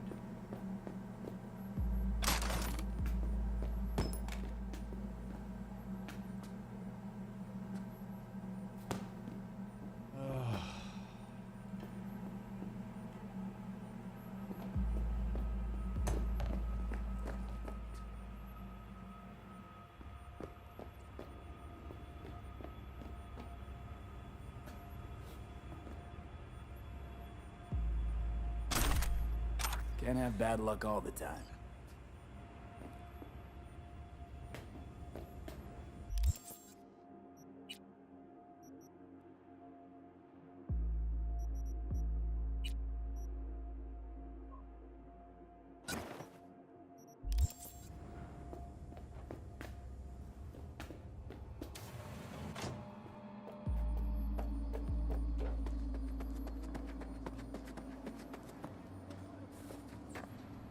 It's just so disheartening.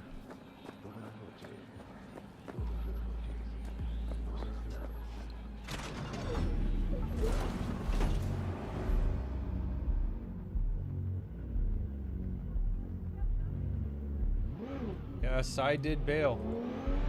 So, I mean, I do wonder if we can maybe follow up with Cy and see if we can find him, but terrifying stuff, man.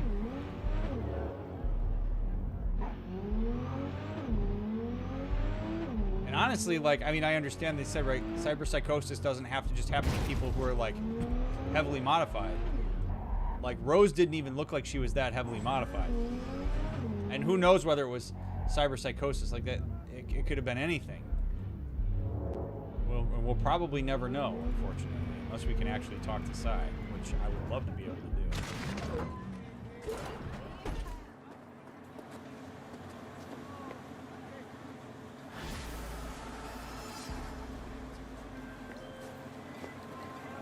What happened to Juliet, V? Fuck. She never mentioned she had a sister. It's a crying shame. Thanks for grabbing that data, V. Gig's closed. I'll be in touch.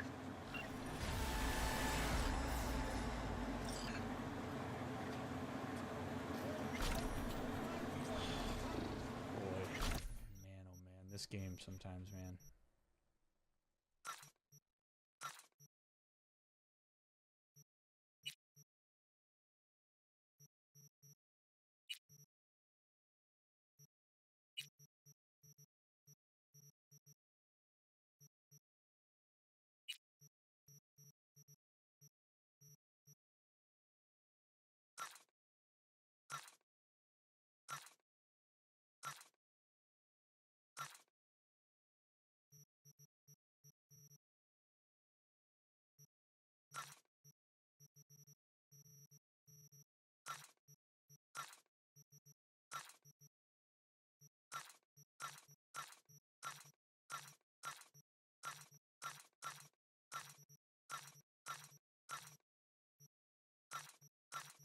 Just want to sell some of this off because they're not wearing it and I don't need it and it's taking up inventory space and I like having a clean inventory if at all possible.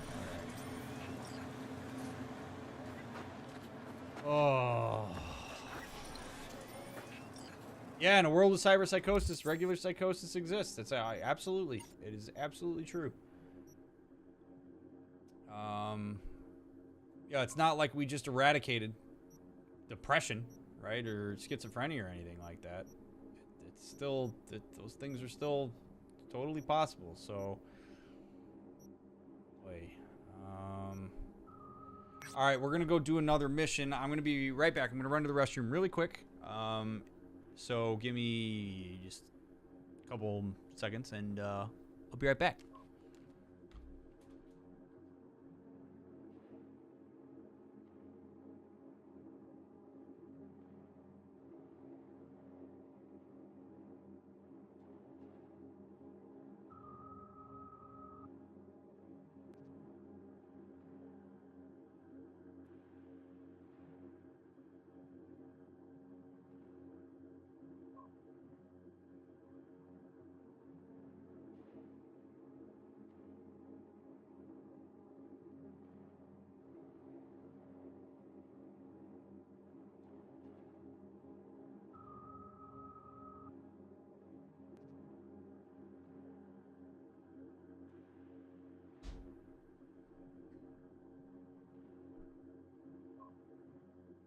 Okay.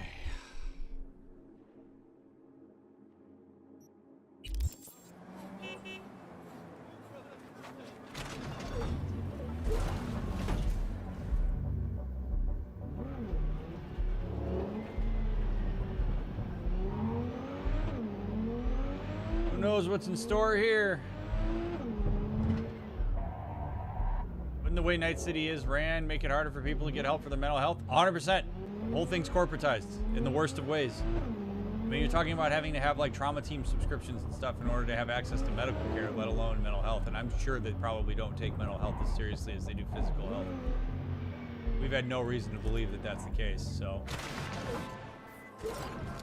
Yo, V. Got a guy looking to be extracted out of NC pronto, or else it's his funeral. Need me a decent driver who won't shit their pants when things get hairy. What do you think? Check the spec. 6th Street. Hate those bastards. 6th Street got shaken up with the internal coup. The boss took a bullet in the back of the head. The guy who filled his shoes was the same who pulled the trigger. They call him Gunner. The new boss man has unleashed a purge to rid the gang of all the people loyal to the last chief. Yikes. My client Flavio is next in line to get shot, and he'd very much like to skip town. Already struck a deal with the nomads who agreed to ship him to the other coast. All you have to do is escort Flavio to the place their guide will pick him up. Little problem to note. There's already a price on our friend's head, so he's got to watch it. Sending you cords of where Flavio's holed up. You need to get in there, load him into your ride, and deliver him to the nomads ASAP. Keep your iron at the ready, and don't forget to always check your mirrors. 6th Street gave him a death sentence, so any tails on his ass are likely to be hot. Oh, Lord.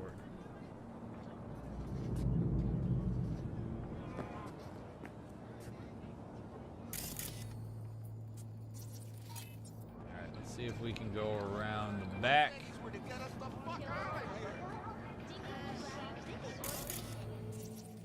Weird.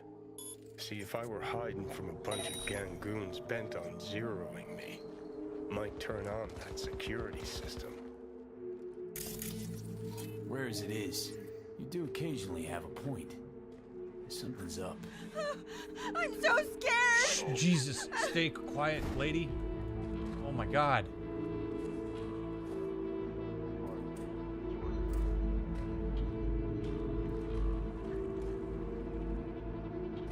Okay to be scared, but don't get us both in trouble.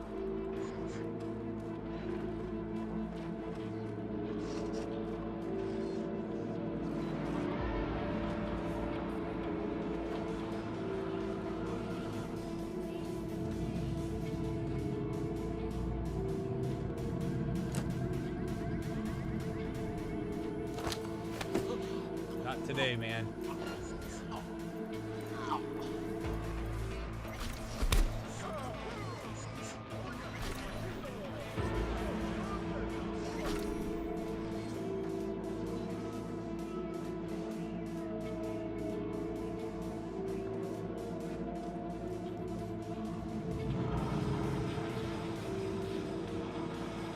Sounds like I may have to just straight up go hot here. Panam's text saying that you have her saying she has you separately. Would that suggest romance still on the table after rejection in the tank? Hard to know. I'd want to ask her. But I get a sense that that probably does mean something. Oh my God.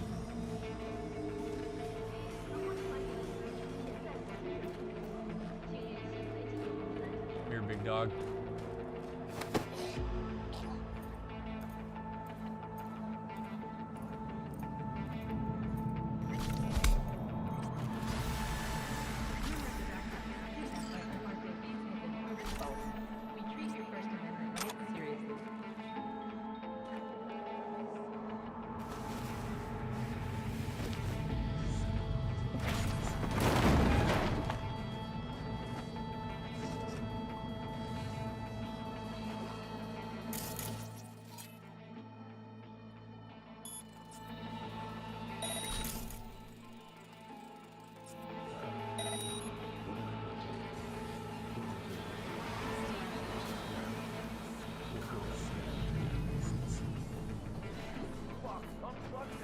Come on. Joe, you can see it's on standby.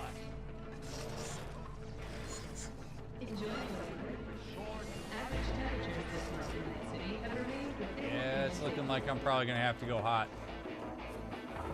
Unless...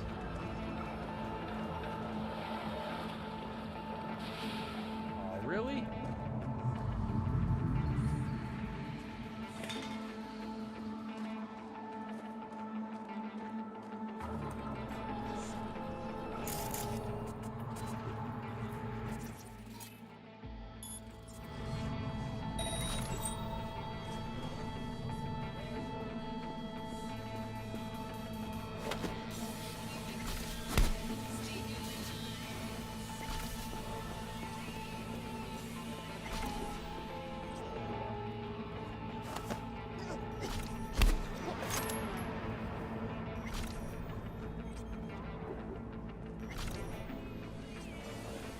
Guys are chilling outside.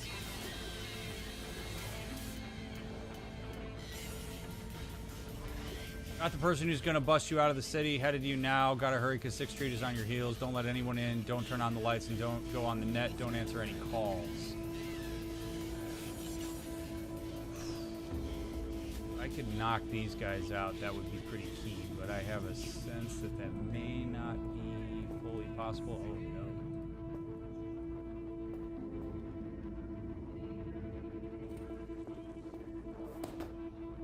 Oh, I could have jumped up through that hole. All right, good to know.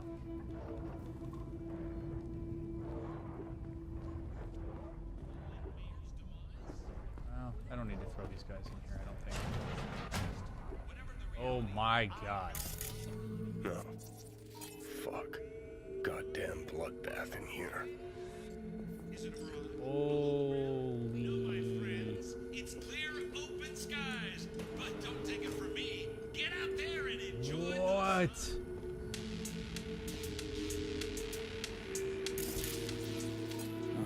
What's this? Hey, that's your tune, isn't it? Think he's alive. Fuckers like that always land on their feet.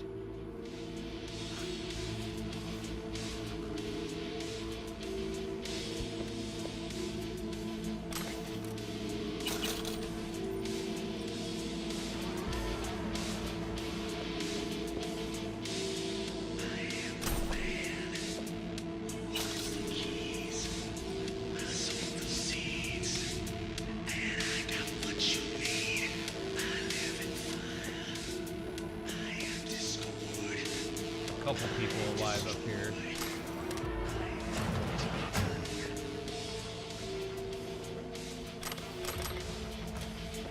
Hey, you hear me?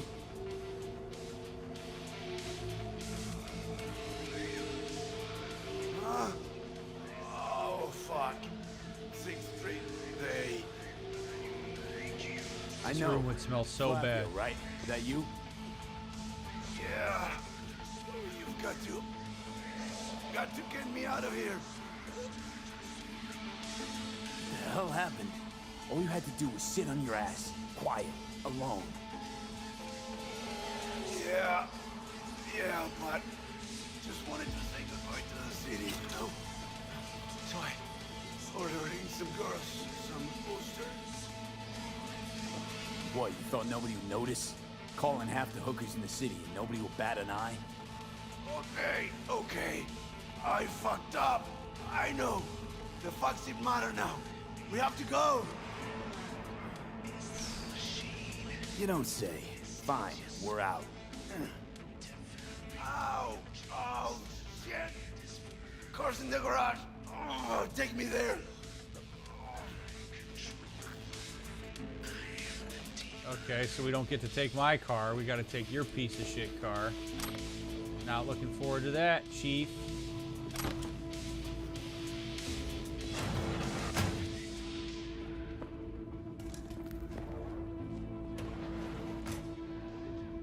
Please, don't kill me! I'm not going to. Just stay quiet. Getting too old for this.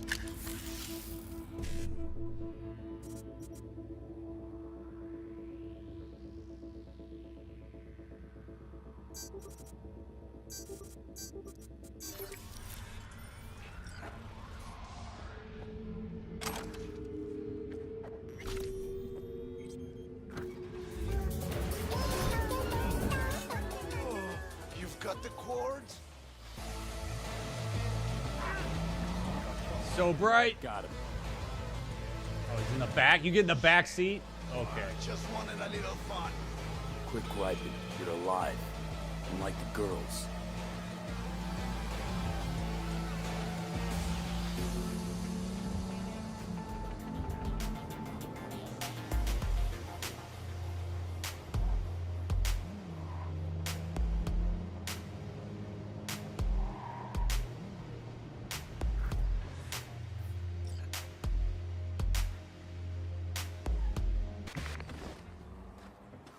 Hey!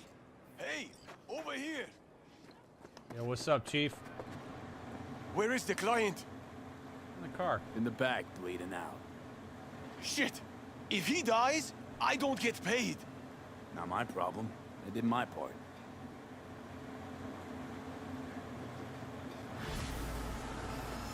Better hurry. Yeah, go. Go, go, go.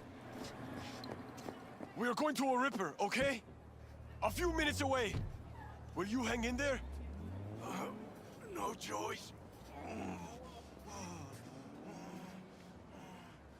I mean, what it... Now that's what I call pro-merc work. Flavio's yapping my ears off, says he's never met anyone tougher than you. Bet it's gonna stay that way for a while. Rare breed, mercs like you. Contract's closed. I'll already flick the ads your way.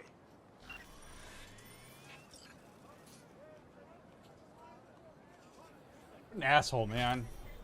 Calls sex workers over and then they just get slaughtered and he gets to get away. Terrible. Absolutely terrible.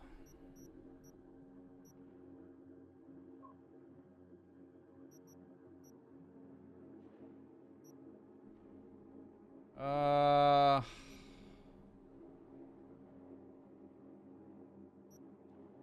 right, let's do one more.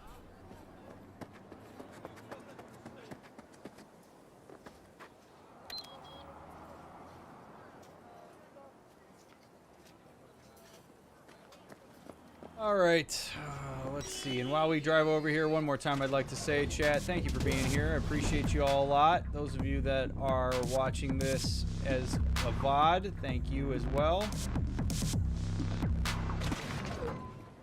Car won't drive, that's fun.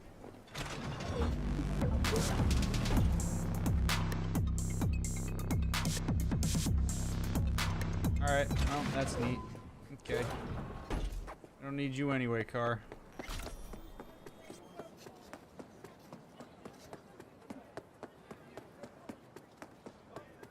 I'm telling you, man, there are some people, I swear to God, and by some I mean there's a lot of people, who, as soon as you tell them to either do or not do something,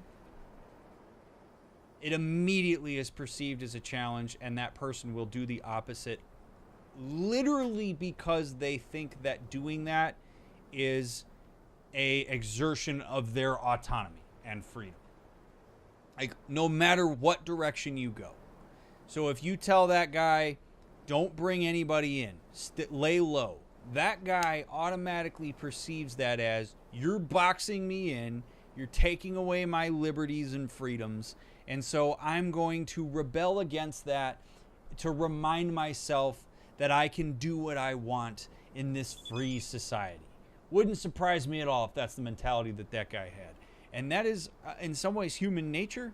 I think we see a lot of that to some extent with how some people are responding to, at the time of this video, the pandemic, where it's like if you say wear a mask, a person goes, no, freedom means I'm not wearing it. Or if you say don't ever wear a mask, people would be like, no, I'm going to wear it. You don't tell me what to do. I'm going to wear a mask. Like the whole don't tell me what to do, you're infringing upon my rights, blah, blah, blah, when you're given a directive.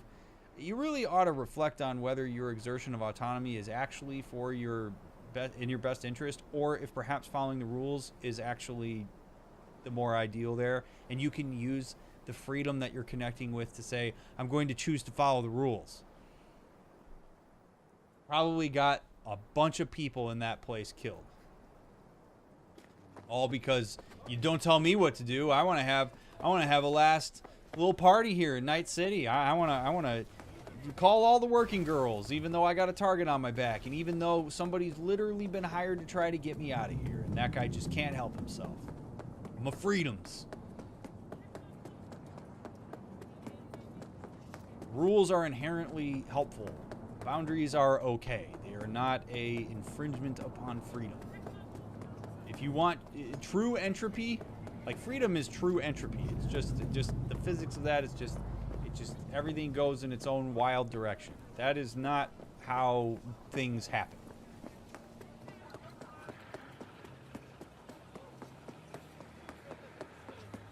Going on a little jog.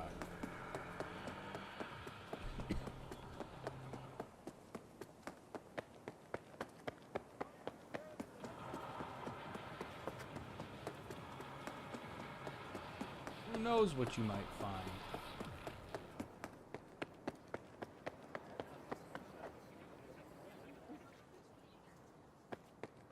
Oh, gas prices didn't really adjust with inflation, did they? Unless this is just an old-ass gas station thing. Alright, let's see what we got here. You see anywhere to wedge it in, huh? Alright, I'm just trying to help. Jeez. Hey, someone's coming. I'm not blind. Shut your mouth. What's up, fellas? Hey, you lost or something? Sorry, don't got a map. Hey, Rick, you got a map? No, use mine for smokes. And wherever you want to be, sure as shit ain't here. Hear that? Nothing for you here. Have a nice day now. Don't mind me. Don't mind me. Kinda odd when you're hovering over us, huh? Don't you got somewhere to be? What's in the briefcase? What? This piece of junk? Yeah, probably nothing. Cans? Maybe bottles? Who knows? How'd you find that? Doesn't take an expert to see it's corp-owned. You from the lost and found or something? Hey, if it isn't your biz, then don't go making it. I kind of agree. How much to take it off your hands? Let me think. Fine, here you go. Trust me, you won't get it open anyway. We'll see about that. Where'd you find it? I said, where? Those dumpsters, over there! For fuck's sake, Josh. Look, it wasn't us, all right? Gunk was already cold, we swear. Wait, really? And here I had you pegged for top-tier mercs. Now get out of my way. Fine, take it. But, like, chill the fuck out, okay? I agree with these guys. I come in here acting like a complete jackass to these guys. It is part of, again, the objectification of the poor, right? Like, me walking up to him, it literally said, talk to the bums. So, if you look at these people as objects, instead of as people, you treat them like V just did. Right? So I wasn't going to try to like pry it out of them. These guys are just trying to figure out what's in the case so maybe they could make some money. So when I offer to buy it off of them, it's a mutual thing. It's like, yeah, you probably don't give a shit what's in the briefcase. I've got some money to spare. I can help you fellas out. I'd like to know where you got it. But V being that aggressive there, I don't know. I'm not a fan of, looking at folks like this as these objects that I'm better than. And so many of us do this. Social status is something that is just so ingrained into the way that we create our sense of self and build a sense of self-importance that you will look at people that you perceive to be lesser than you as objects if you're not careful. And you'll treat them really shitty. And I remember a long time ago being told that, like, you can really tell the character of a person by how they treat service staff, how you treat custodians and janitors, how you treat people who take the jobs that you would never want to take. You can learn a lot about a person by how they treat folks like that. So that guy has a point, right? Like, chill out. I don't need to be a jackass here. All right, hack. 55 1C BD 55. Open sesame. That's a laptop. Well, look what we have here. Triangulate the manual landing vector coordinate and execute the launch sequence item 64 F5B. Okay, I just launched an EXE like a knucklehead. A routine inspection of your data has revealed some unsettling irregularities. You have 1 hour to report to HQ in order to undergo evaluation. Failure to do so will be met with your removal from our partner plan and subsequent immediate termination. Respectfully, HR. 2 station, 8:45 p.m. Don't be late. For fuck's sake, James. That was the last time. Things are getting tense up here. Really tense. They're on to me. Probably have your name too. Point is, they're talking to Militech, and that can't be good. You can keep hold on to those eddies for now. I don't want it getting into orbit. Too many eyes on incoming transactions. Don't reply to this message. Take care. R. Dear user, you have violated the following terms of service regarding the use of our digital platform. Sending a photograph displaying genitalia without the other party's prior consent, revealing other users' private information, i.e. doxing. As a result, your account, Golden God 215, will be permanently banned. Other accounts related to this address have also been banned. Anteater Tongue, 6-star man, Hugh Money. Go to the drop point. Alright, how far away is the drop point? 1.8 kilometers. Please let me drive you, car.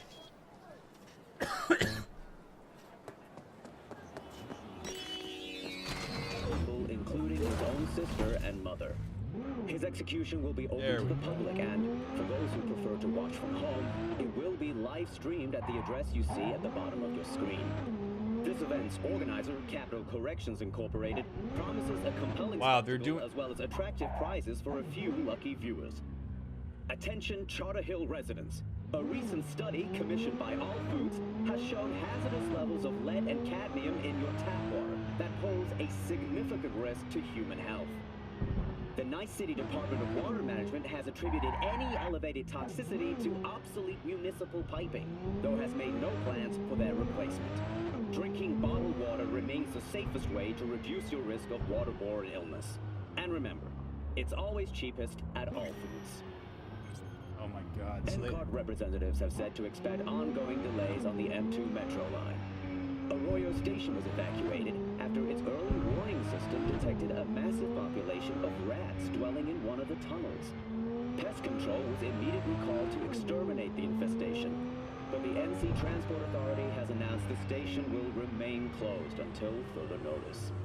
And that will do it for today's local news segment. Have a pleasant day, Night City. How could you? There's public executions that are literally like being used for public spectacle, and bottled water, which, I mean, water is a thing nobody should ever have to pay for, is... Oh, this place sucks.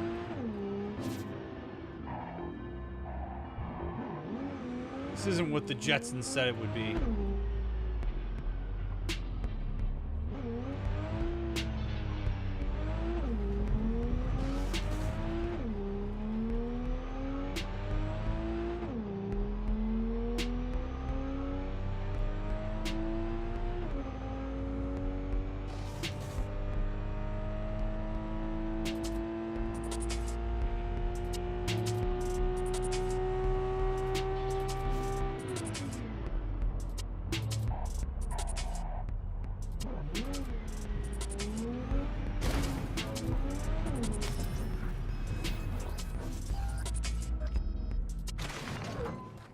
all enemies.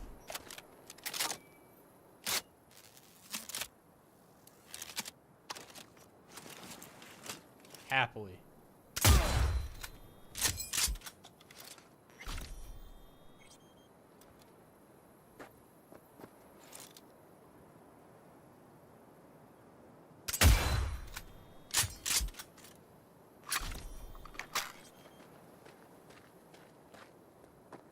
Where's my Marty McFly hoverboard, right?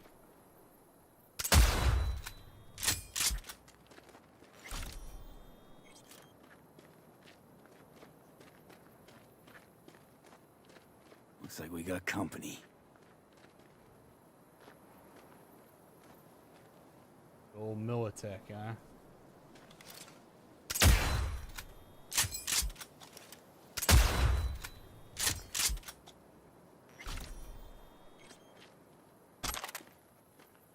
I mean, Militech does have the good stuff on them. I will give them that.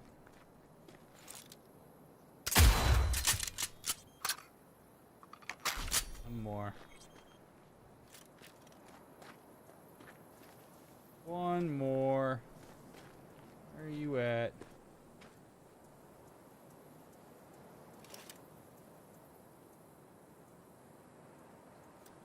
Oh, hi.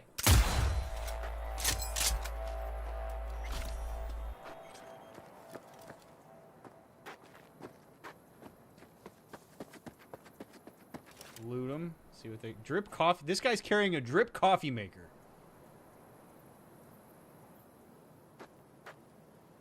Okie dokie. Yep, that's what I want to make sure is on my suit. Drip coffee maker. He's got some good weapons though, so I'm excited to see. Ooh, yikes. Absinthe. Copperhead. We'll filter out which copperhead sucks. After this, let's go over here, see what this guy's packing. Alright. And EMP Moment of grenade. truth. Here it goes. Untitled. 18, Brancesi 2021. Take. What the hell is this? What's it look like? Brancesi 2021. Untitled number 18. Oil on canvas. Sheesh. Pearls before swine. Well, well. Who knew Johnny Silverhand's a lover of fine art? Not me. One of my exes. She was a painter. Bona fide psycho. Like all of them. The sex, though. Can't even begin to describe it. Yeah, I'd really rather you didn't. I'll have the memory of it soon enough. What the hell was this doing on the moon? Why else? Some bougie prick hung it on his wall. Half the louvre's floating in space. You ever been there? Puh, with the chump change I got screaming into a mic? Yeah, in my dreams. All right, let's bail before heads start rolling. As for the painting, you'll have buyers lining up in no time.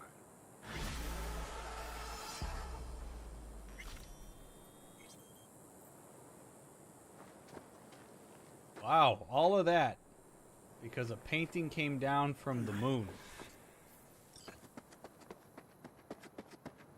Oh, I can drive a Militech truck? Alright. How about that? Oh, well,